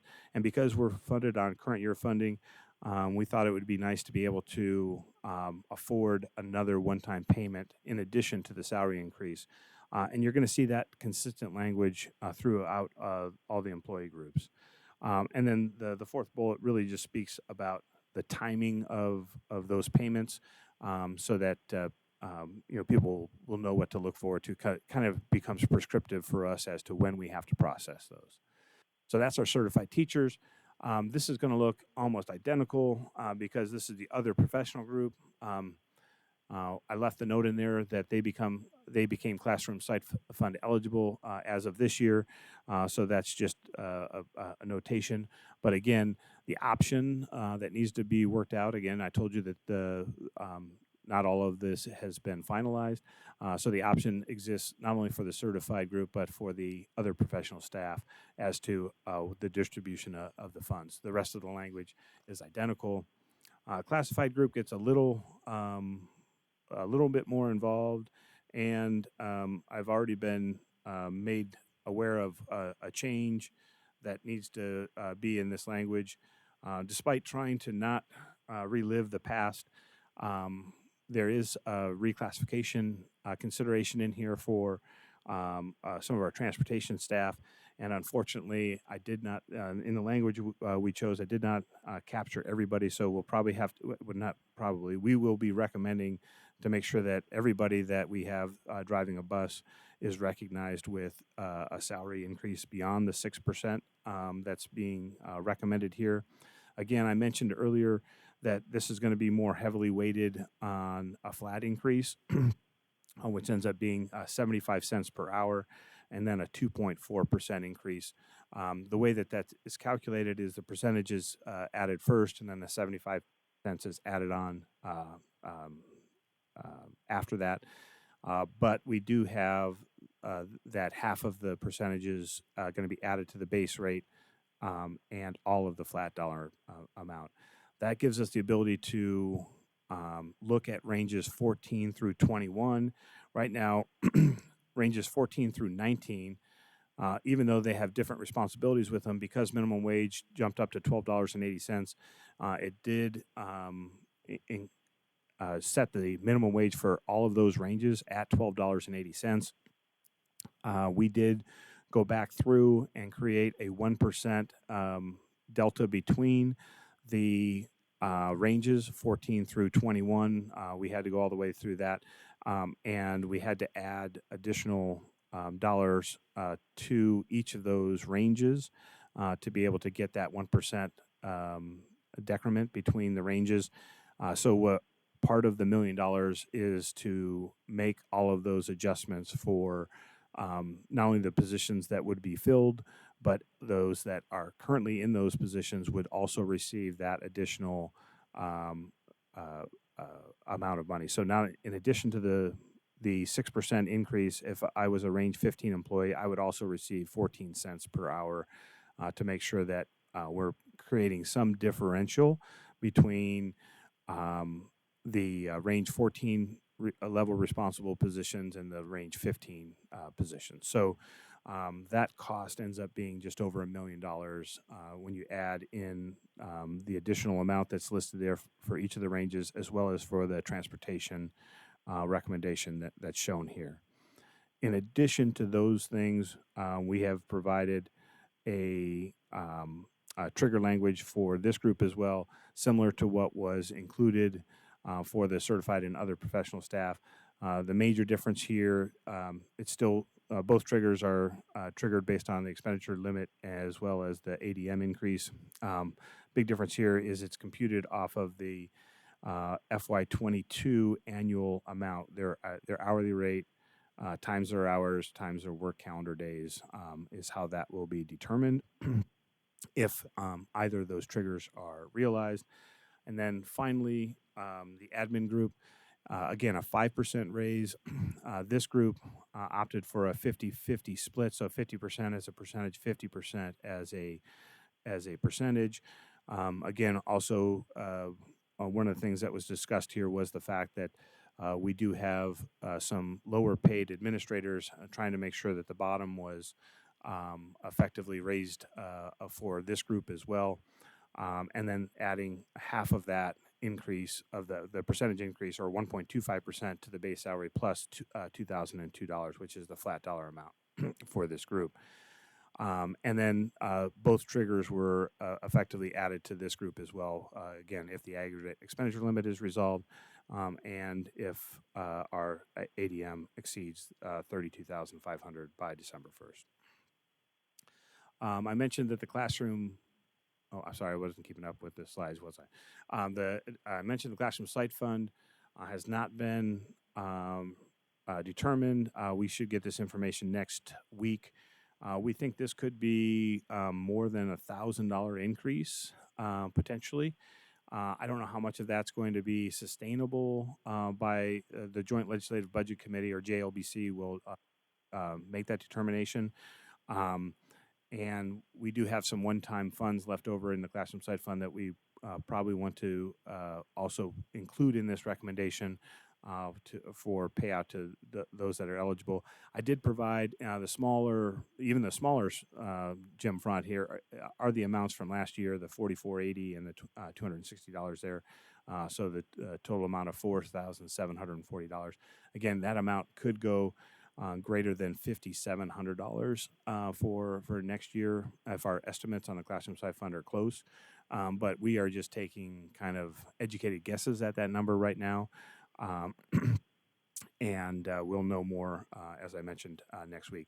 So those amounts would be in addition to the 6% number that we looked at for both the certified and other professional staff. And then finally, just kind of the next steps. So the hope is that we would have all of this finalized for the April 12th board meeting so that it can be formally considered by the board. That allows us to start developing the salary schedules for all the groups so we can bring that back on the 26th for your approval. We are expecting a budget revision in May, on May 10th specifically. That will give us some indication of how much carry forward money that we have, and then we can start the FY23 proposed expenditure budget process in June with the intent of formally adopting that in July. So with that, I'm going to pause there to catch my breath and see if there are any questions the board might have. Mrs. Fisher? Well, you looked at me with raised eyebrows. That's usually the hint that you have questions.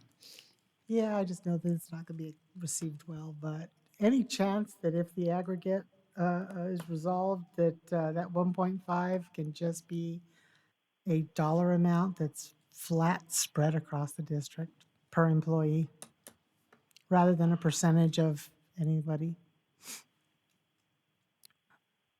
President O'Brien, Ms. Fisher, yeah, that's just a mathematical calculation that we'd be more than happy to be able to go through. We haven't calculated that, but yes, we could convert that. If it was going to be a flat dollar amount, we would probably adjust it based on FTE, so that if we had an employee that was working half-time, for example, they would receive half of whatever the flat amount would be. But yes, we have done that, and we can do that calculation. Is that your only question? Okay.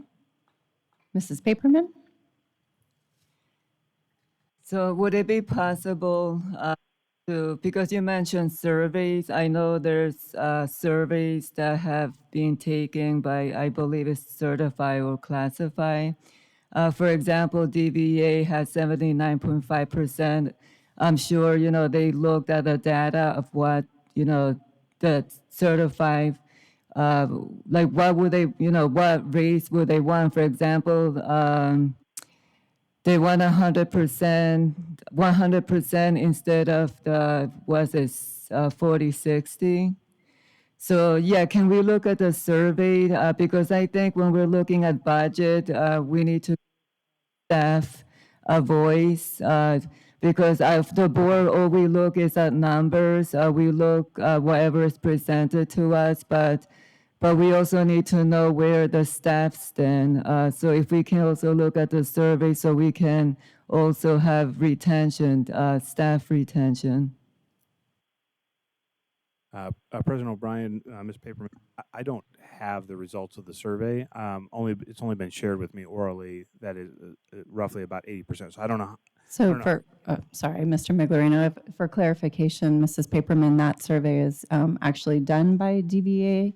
It is not done by district staff, which if Mr. Kilman, could you please come to one of our microphones?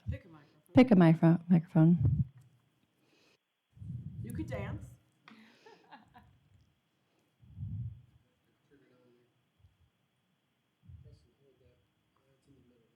Press and hold and then speak. Thank you. Or yell. Someone's coming to assist you. No problem. Oh, Dr. Tunis was there a while. Oh, no, he weren't. There it goes. All right, thank you for the tech assistance.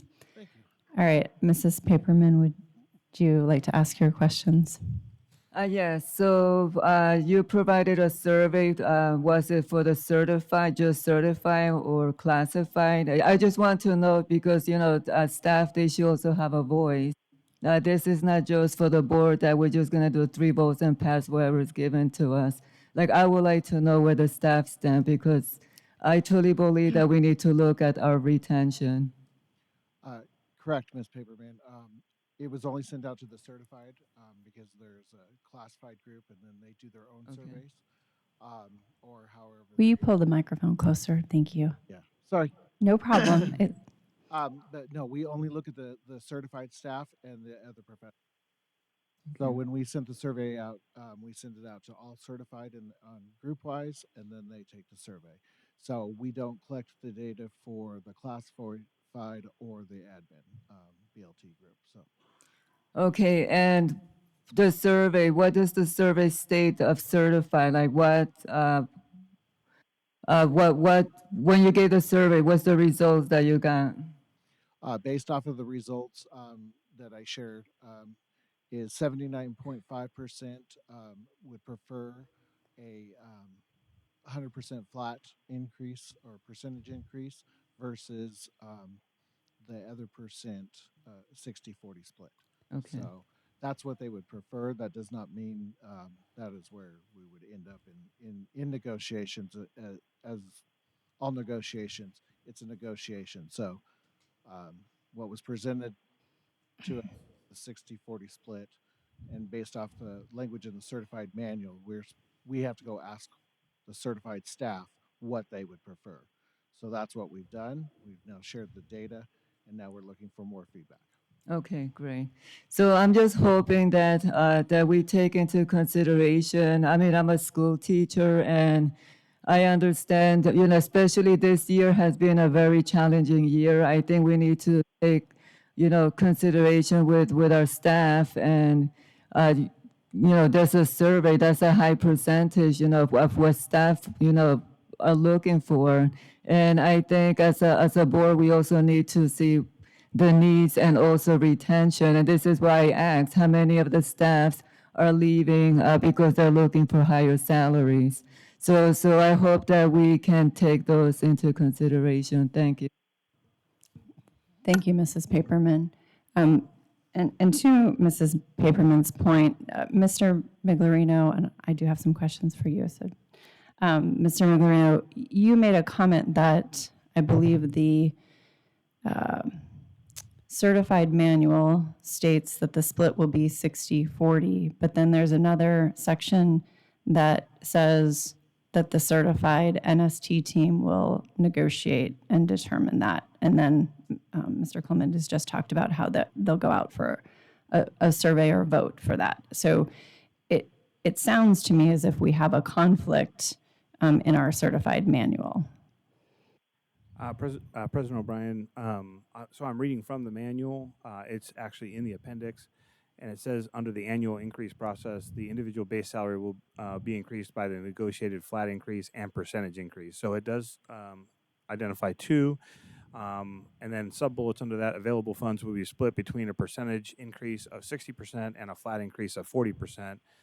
But it then further states the certified NS team will determine the split between percentage increase and flat increase annually during the NST process. So not as much of a conflict as it prescribes it, but then gives the authority to the group to be able to determine that distribution each year. Okay, thank you for reading from that. And then you provided us an email with the results from the survey, and I appreciate that. I just want to verify that it says, which salary option would you prefer based on the example we've shown you below? This is not the actual amount, it's just an example. So it looks, if this is the question, that they were given an answer with 60% in percentage increase and 40% in flat increase amount, or the 100% in percentage increase as the two answers from which to choose. Is that correct? Correct.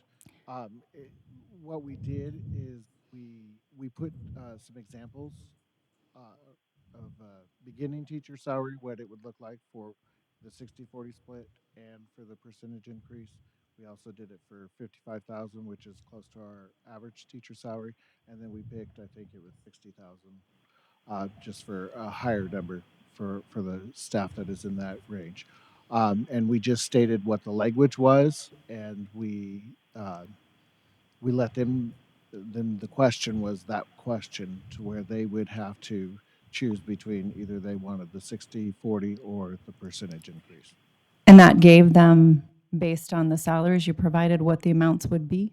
Correct. So then they could compare them. And then, for example, when we sent out the survey, we did get a lot of teachers that would reach out to us and say, well, how do I calculate this? And we would walk them through it so they could apply the percentages for both the 60-40 and for the 6% to their current situation. Okay. Would you mind emailing us those examples that you included in the survey, please? I will. Thank you. And I asked that because I had the opportunity to talk to a couple of folks who said they answered 6%, believing that it would give them more money, only to find out when we talked it through that actually 6% would give them less because they fall below the median. So the 60-40 split of partial percentage and a flat would give these employees more money, and they didn't realize that when they answered that. So that is a little concerning to me as we continue to build this. I realize that the language ultimately gives you all the authority, but I think once again, it's important for us to talk about what's happening to the folks who are in the below that $55,000 threshold. And Mr. Miglorino, could you share with us approximately how many of our certified staff are below that 55,000-ish threshold, average salary threshold? President O'Brien, I know that we have, we looked at this in dollar band, $10,000 band, so 40 to 49,999, 50,000 to 50,999. So there's over 1,000 certified staff in the $40 to $50,000 band. There's an additional 700 in the $50 to $60,000 band, but the average kind of splits that in half. And so I don't know what the distribution is within that band to be able to, Sure. I couldn't say it's half of the 700, but it's a fair number of those. So I would say it could be even more than half of the that make less than 50 and are still in that band. So it's the majority of our staff if you look at the total number, would be below the median. Or the So, and approximately how many certified staff do we have? so just over 2,000 certified staff. So more than, okay. So thank you for asking those questions, or answering those questions, I apologize. How many vacancies roughly do we have, Mrs. Moffett, in certified? Do you know? I'll take an approximation. And I won't. Current vacancies or moving into next year? If you know moving into next year, I'll tell you what, can you put both, if you know current, tell me current. I can provide you accurate information in this week's update. However, we differentiate it between teachers and other professionals, so I can't give you a very accurate. Okay, and around we track special education. We're sitting around 50-ish vacancies in special education, 50 to 55 Okay. up and down, and on the general education side, far less than that. That's good news. I would Okay. say with leaves of absences and items like that, that would be different. But I would say we're probably sitting under 20 on the general education side. For next year, we're really not sure opening a new school right now with that. We're shifting staffing, and we'll see what that looks like. And in tracking those, and I appreciate you wanting, if you'll give us the accurate data in the Friday update, that would be great. When you say we have less than 20% of general education vacancies currently, is that because some of them are filled by 6/5 teachers at the high school level? So those come off the vacancy, and if you go back and calculate that, that would not be included in our calculation, and not 20%. I'm thinking 20 I'm sorry. actual. You said 20. I said 20%. I apologize. Thank you for correcting me, because that would not be a good number to have. We could go ahead and look at how many 6/5 are staffed, and then add those up to determine how many of those equal a 1.0 FTE that could be filled by a staff member. If you would like us to do that, that would be. Yeah, if we could have that as a separate number of how many are filling 6/5, how many you are counting as true vacancies right now. I think that would be helpful. And then, Mr. Miglerino, if you could provide us in the Friday update, how many of our current certified staff are eligible or would be eligible, I guess, or on the track. I'm not sure exactly. You'll tell me if this is too difficult or how to best answer it, to receive the full retiree benefits when they retire. How many of our employees are still eligible for full retiree benefits if they were to complete their career without retire? Is that a heavy lift? It's President O'Brien. It's actually a lot easier to tell you the total number of employees in the district. It would be a little bit more difficult to break it down between the employee groups. So if We don't need it by employee group, then we'll take the total number. Okay. Any other, Mrs. Reed? Mr. Kelman, when did you guys send out the survey? Ms. Reed, we sent it out on the Thursday before spring break, and then we closed it Monday at 4:30. So we sent numerous reminders through GroupWise. So the 1,110 people that took the survey, normally we would probably have more than that if we would have kept it open for a longer period of time. But in order to get you guys at least a snapshot of data, we shut it down. So. Is it possible, and I know that it took a lot of work to get people to respond. I know how hard that is for surveys. I'm wondering if it would be, if we were able to run the numbers, and knowing the data and the numbers that you specifically gave and your board gave to other teachers and helping them figure it out, if it would be, if it might be wise to send out a second survey, a follow-up survey that wasn't over spring break, just to see if we could capture a little bit more of those teachers. And once they have those numbers in front of them that are clear, and I'm assuming that your numbers were very clear, but we don't have the examples in front of us. I know you're going to send them to us. If that might be helpful to anybody else, I know it would be helpful to me to see if we could get some more teachers to respond. Ms. Reed, we are going to have to do a ratification vote, so we could also tie it together. We have to determine what our ratification or what we're going to ratify to let you guys know that they approved it. So we could look to do some kind of survey with that. I'm hesitant to do another survey and leave it out there, and then we have to wait before we can even do a ratification vote, because we also need to do that. So we're kind of under timelines to get you guys everything by April 12th. We're the one group that takes the longest to decide anything, because we do truly ask them. So it takes a long time for us to get anything processed.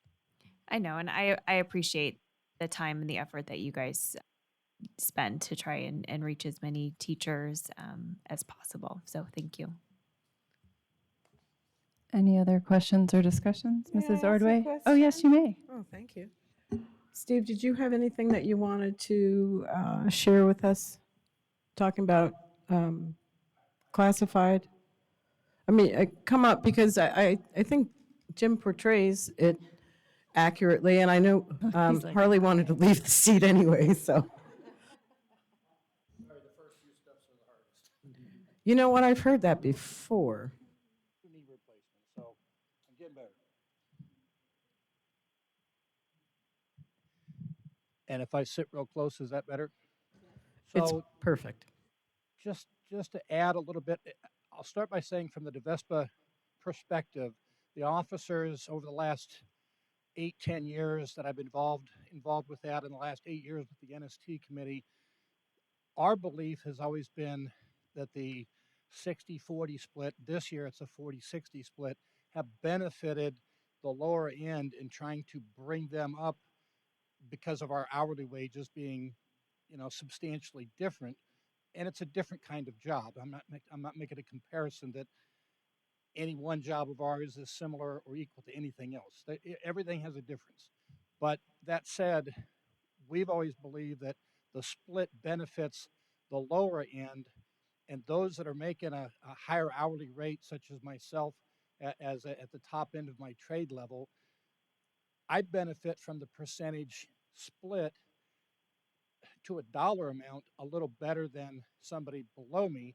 But because when we do the split, percentage wise, they do better. So when Mr. Miglerino says it's a 6% on average, I'm actually at 5.9. I'm very close to that. But there are people on the lower end that are in the 8, 10, 12, 14% increase. And so our belief has always been that for us, the benefit is to try to bring everybody up. In doing that, I also bring myself up. I don't do it, and the officers that I've worked with over the years don't look at this as what is it going to do for me? I'm looking at it as what is it going to do for all classified? I know that Harley and his group don't just talk to the members, they also talk to all certified. We do the same. And all of my conversations through not just this year, but every year, the thanks that I get after I explain reasoning behind that is very consistent. It's appreciated. I appreciate that. And between the three groups, although the third group isn't here, but we'll just make believe they're here, their spirit is here. You guys have always sacrificed one way or another to one group or to another group. And certified, it's your time. So I appreciate all of the work that you guys have put in with your certified and classified. You guys have put in a lot of hours, and I've been here for a lot of these these negotiations, and they're always fun. But what I want to say is that the more you guys work within your language and you work together, the better we can listen and the better decisions we can make for our employees as opposed to our employees, if that makes sense. In response to that, I would say that over the years, in more recent years especially, the cooperation between the different groups sharing, I'll say the DVEA, sharing some funds at different times to try to help with the compression that was coming on 2 years ago, 3 years ago.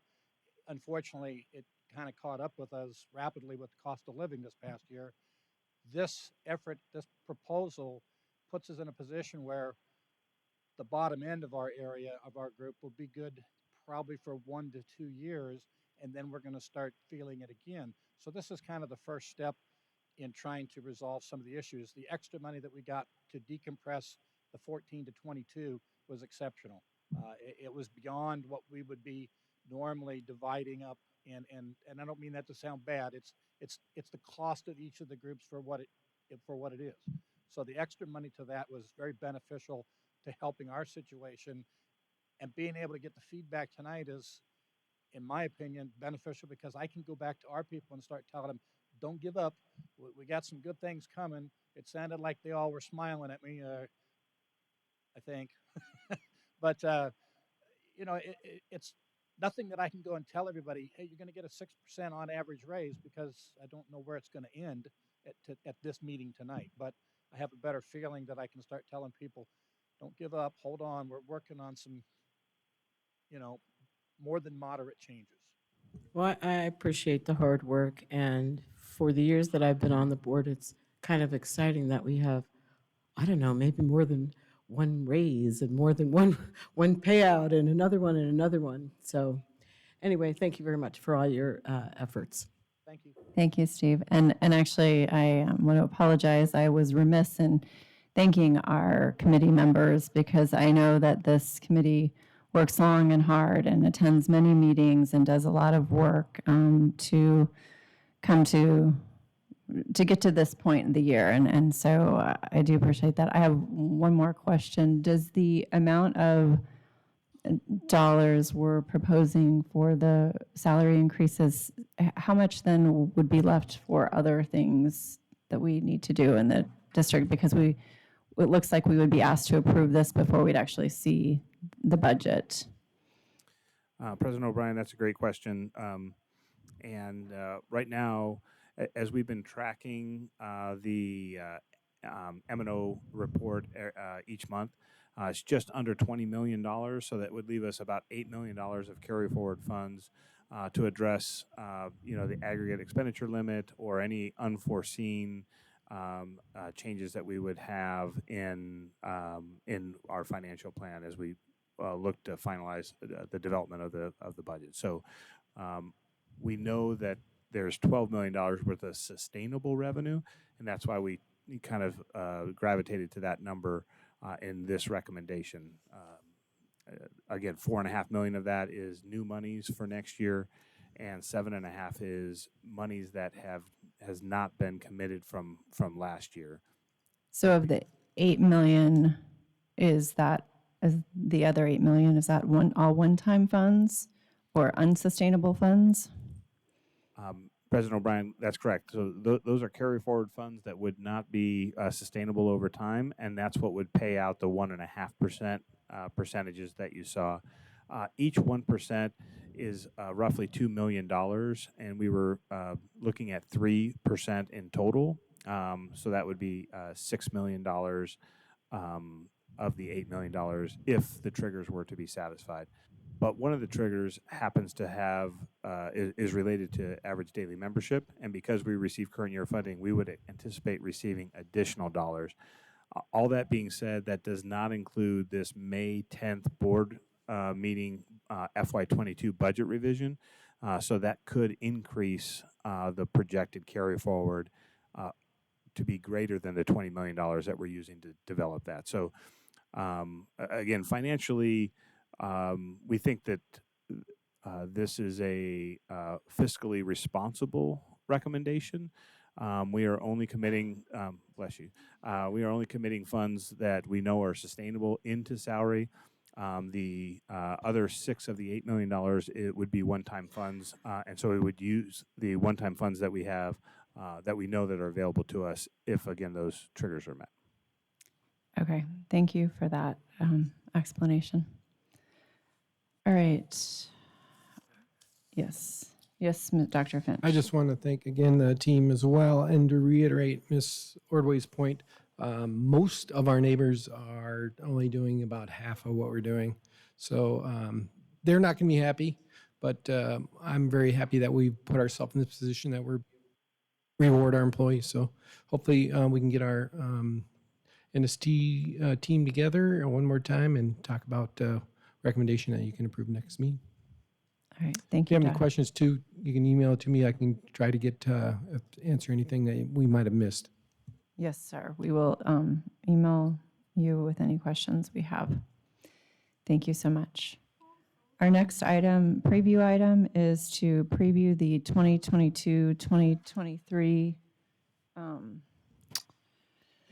Certified Performance Pay Plan, and for that, Dr. Smith.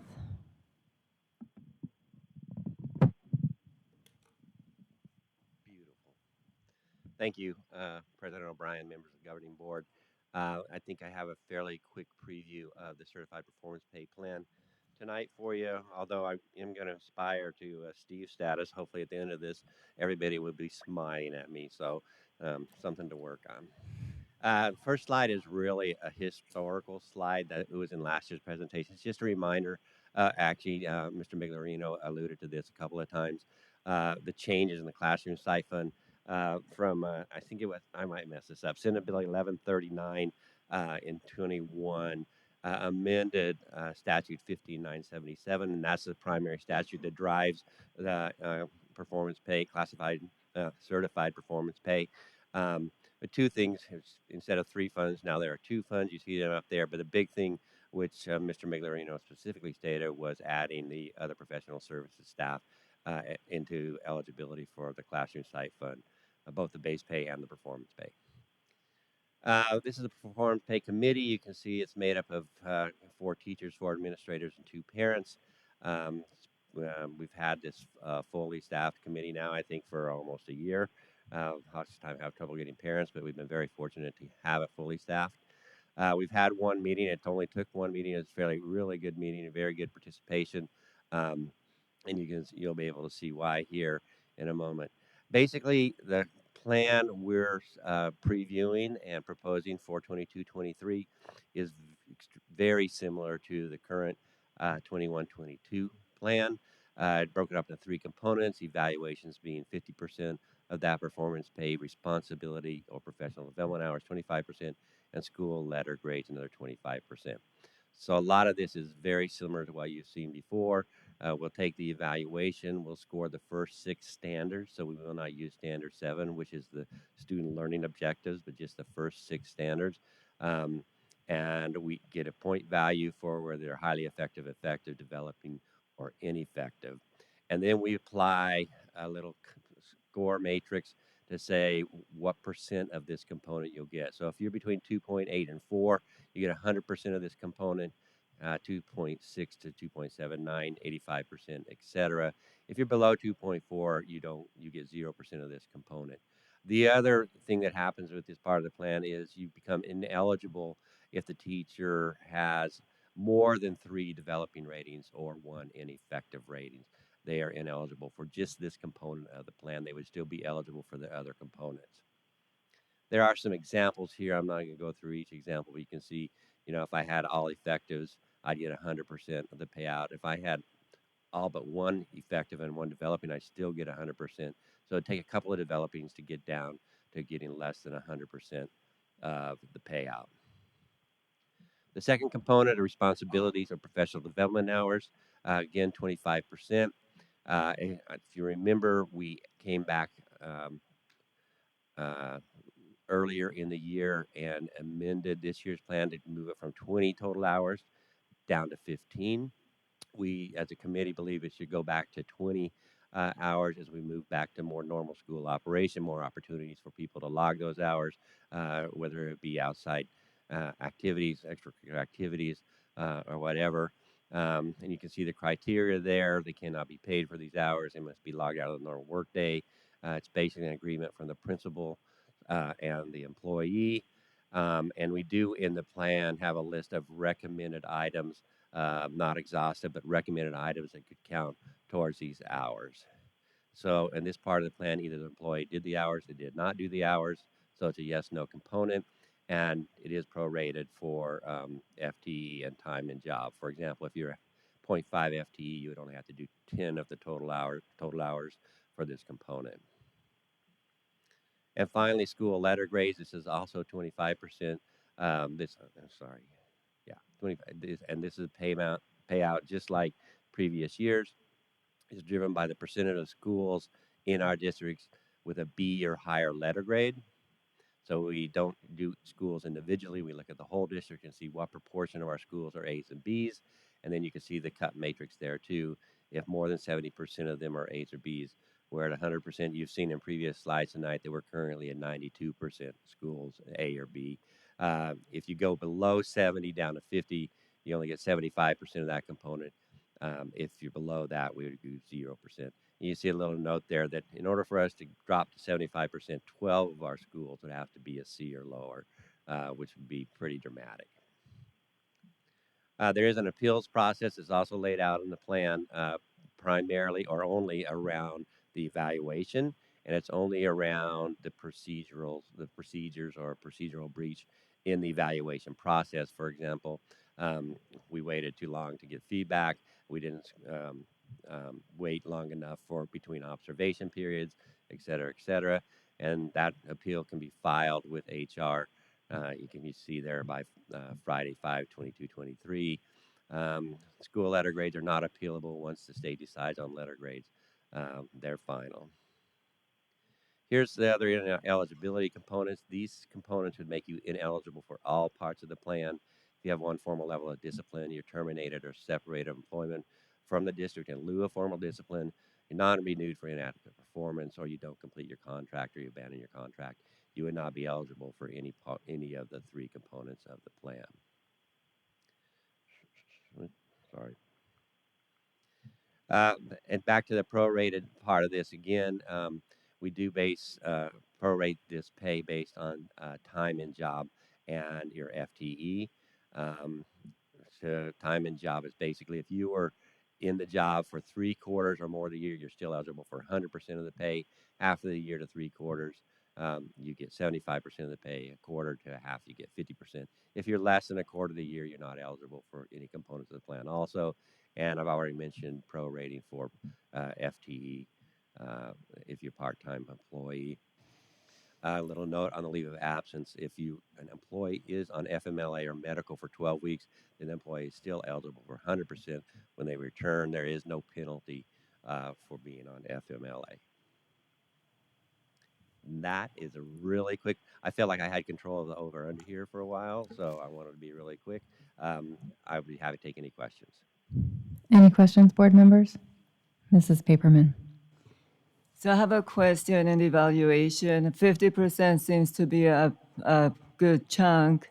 Is student growth part of the evaluation? Because, for example, if a principal is coming into my classroom and I'm not having a good day, I might not get a good evaluation, but I can show my data that my student has shown growth throughout time. So I'm just wondering if data is also part of the evaluation, since that's the of students learning.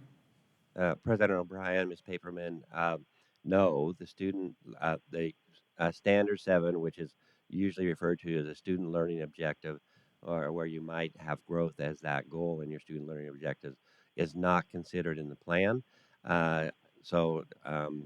Because those learning objectives a lot of times are very subjective and have all varying amounts of rigor with them. So we, for years, we decided not to include that. A teacher can, say if they have a bad observation, many of them are going to get a second observation anyway, and the teacher can ask for another observation, before you write up the evaluation. Okay, so a teacher they also bring their data to show, how, because basically, we teach the objective, the standards, but the outcome is the data, the student growth. I know from my experience, especially with new administrators, have given teachers low evaluation, but when you look at their data, it shows students' growth. So a lot of times I tell teacher the evidence is the growth throughout time. So that's why I was wondering if the the growth is also part of the evaluation. But thank you. Thank you, Mrs. Paperman. Any other questions? Hearing none. Thank you, Dr. Smith. We will see you again in a couple of weeks. With the completion of that report, we'll move on to governing board reports. Mrs. Paperman. I would like to thank you for all the work that everyone has done, the PowerPoints, also the awards for every student and staff that got today.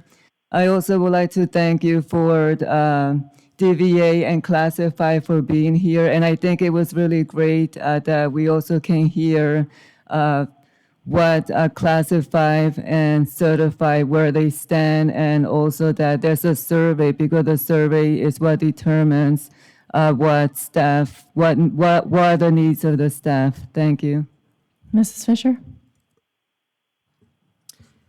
I'm going to keep it real short and sweet because this is a really happy board report. First, I want to welcome everybody back from spring break.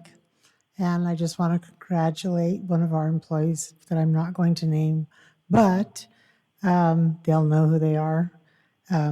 Saturday at 11:30 p.m., she had a baby girl at 8 pounds, 1 ounce, and she's very beautiful. And her name is Kimber, not after me, actually after a gun manufacturer, but anyways, so congratulations to the new parents. And hopefully Mama will come back and work for us when Kimber's big enough, although I don't know if she will or won't. I look forward to some of the events that are coming up. And Sheila, if you could go ahead and just remind me, graduation stuff. Just because I've got to put in for the time off because I'm going out of town a couple weeks before. So I gotta get on the calendar. And that's it for me. Thanks. Thank you, Mrs. Fisher. Mrs. Reed.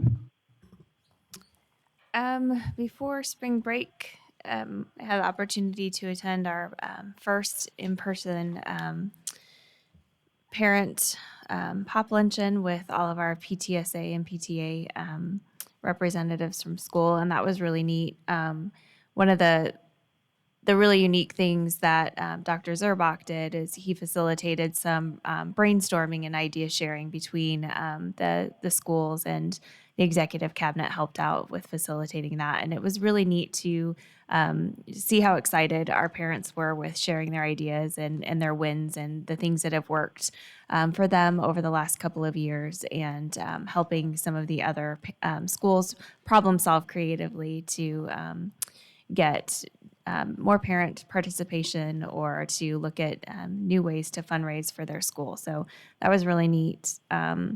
My daughter and I also went to go see Willy Wonka at Paseo Hills, and it was such an incredible show, and it was so neat to read the student bios in the program and how excited they were to have their first time on stage, or take their final bow as an 8th grader after participating in productions and drama club for 3 and 4 years. So that was a highlight of the week. And then my daughter participated in the 8th grade honor band. And it was mind-blowing how well these students performed after just spending a few hours working together. And just a huge shout out to our music directors and our band directors who pour so much into that. And I mean, getting 100 or 120 middle schoolers together and being there for 10 hours with them all day, that takes a lot of dedication. So, and I know that Mrs. Backstrom did quite a bit to organize all of that, and our bus drivers to make sure everybody got there on time. So that was a really neat event to attend. And then today I got to chaperone a third grade field trip to the zoo. So if I look a little tired, that's why. But it was so fun, and it was really neat to see all of the smiles on the parents' faces when they walked on campus, because for most of them, today was the first time that they were able to be on campus during school hours, and just how thankful and grateful they were to be able to be a part of that. So that was just a fun little thing.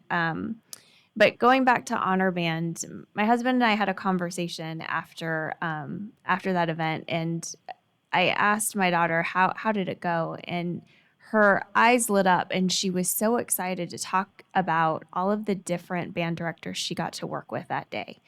And she loves her band director. Don't get me wrong, and she adores her. But to have the opportunity to work with other directors and high school directors from around the district was an opportunity that she didn't take lightly. And she was talking about the band director at O'Connor and the feedback that he gave her, and the feedback that the band director at Bel Air gave her, and just the tiny little tweaks and critiques of things that she was doing that changed the way that she was able to play. And those are things that my husband called, you have a once in a lifetime teacher, that you may only spend 10 or 15 minutes with this person, but they impact you forever. That's an experience she's going to remember for the rest of her life, is, being in that room with those people and those musicians from around the district. And it really got me thinking about our once in a lifetime teachers and staff members that we have in our district. And as I was going over my board book, over spring break, one of my son's once in a lifetime teachers that had the biggest impact on him in high school chose not to renew her contract this year. And that was really heartbreaking for me, because she prepared him so well for college, and just really poured life into him and spoke words of positivity and encouragement over him during high school. And I can't help but think, when we have these opportunities, when we have these once in a lifetime people and these teachers, are we doing enough to say thank you? And it's really easy when you teach kindergartners or third graders, and they're so cute and sweet and come up and they hug your leg and they love their teacher, as opposed to maybe grumpy or hormonal middle schoolers or high schoolers at some times. And as parents, it's sometimes easier to parent when they're little as opposed to when they're in middle school and high school. And we don't always get those thank yous, and I appreciate you, and I appreciate you holding me responsible. And I think that our older teachers, I shouldn't say older teachers, our middle school and high school teachers feel a little bit of that too. And so I would just encourage our students and our parents, to really look at the teachers that our kids spend their days with and say thank you and write those quick emails. I had my son write thank you notes to his teachers before he graduated. But that makes such a difference. I'm still in contact with some of my students from when I taught, and it makes such a difference to see where they are in their life and the impact that you made on them. So to my kids once in a lifetime teachers, and to those teachers who've made such a difference, and even staff members. My daughter saw her one of the former maintenance workers at her school, and she remembered her, and she came up and gave her a big hug, and she was so excited to see her on stage. Those are memorable moments. So just just reach out to them, this last quarter and just say thank you. It's been hard on all of us. And I know that we're excited to be back on campus and volunteering, and our teachers and our administrators and our staff members really need to hear that. So that's it. Thank you. Thank you, Mrs. Reed.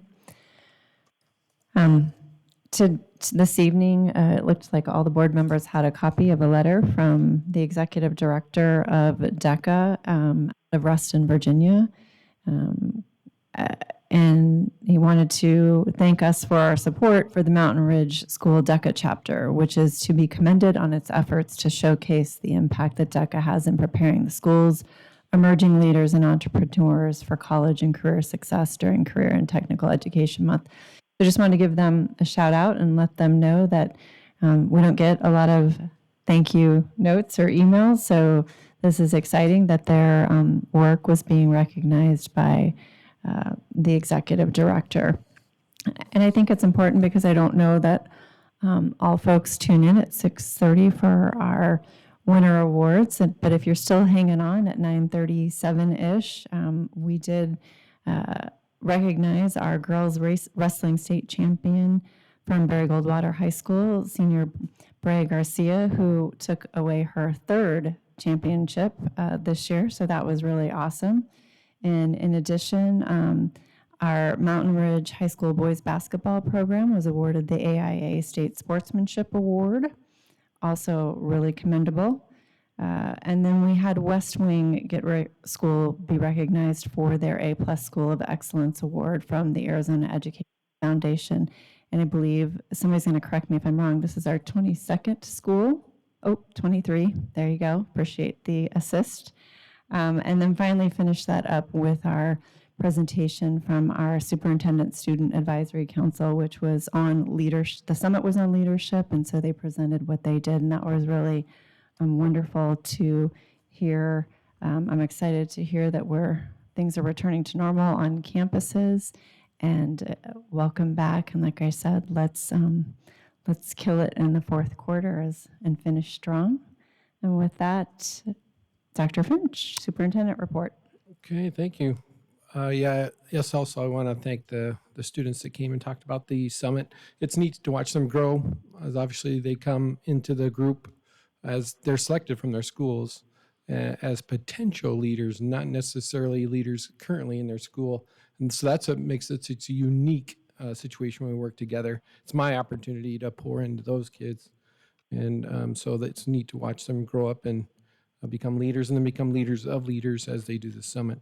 Just remember the Fine Arts Summit's coming close to, I think it's 1st, 2nd, 3rd of April at the Anthem Outlets. It is a crowd favorite. Make sure you zoom up there and see that. It's art from all around the district from our high school crew, and it's sharp, some really good stuff. And you can even buy some stuff, so bring your checkbook. We are also working on our Taiwan Taiwan Culture Summer Camp with our sister city. Phoenix has a sister city in Taiwan. So we're working on that culture camp for Deer Valley. They asked us if we could be a participant this year. So we'll probably regionalize it since we have 5 regions and we're so large. We'll probably rotate it, maybe more for the younger kids, maybe a 2nd, 3rd, 4th range, somewhere in there. We're working on that. Right before spring break, the Deer Valley Middle School Colts had a carnival that was wildly successful. Hundreds of kids were there, and parents and families. It was very neat to see the food trucks and the bouncy balls and the dunk tank. Many teachers were dunked by the good softball throwers. And last but not least, I had a chance to hit my 500th classroom right before break. I spent it with the Mandarin immersion students at Desert Sage, and that was fun as they were trying to teach me how to speak Mandarin. I still need some work, but they did enjoy the milk and cookies as being their 500th classroom. So we are rolling along and hopefully have a great fourth quarter here. Everybody's back from spring break, and we'll sprint to the finish. Thank you. I'm going to take a quick point of personal privilege because you talked about the Taipei and Taiwan stuff. There will be a Phoenix Taipei Sister Cities welcome event in honor of essentially the folks who are coming this Saturday at North Mountain Park starting at 11 a.m. So if we have community members who would like to attend that, I'm sure there would be folks very interested in seeing that. We want to make sure everybody is excited about moving to the north part of Phoenix and becoming part of our community. So thank you for that. With that, our future meetings are posted, and I would accept a motion to adjourn. I move that we adjourn the meeting at 9:43. And a second. All those in favor, please say aye. Aye. Aye. Hearing any nays? Hearing none, we're adjourned at 9:43. Thank you, everybody.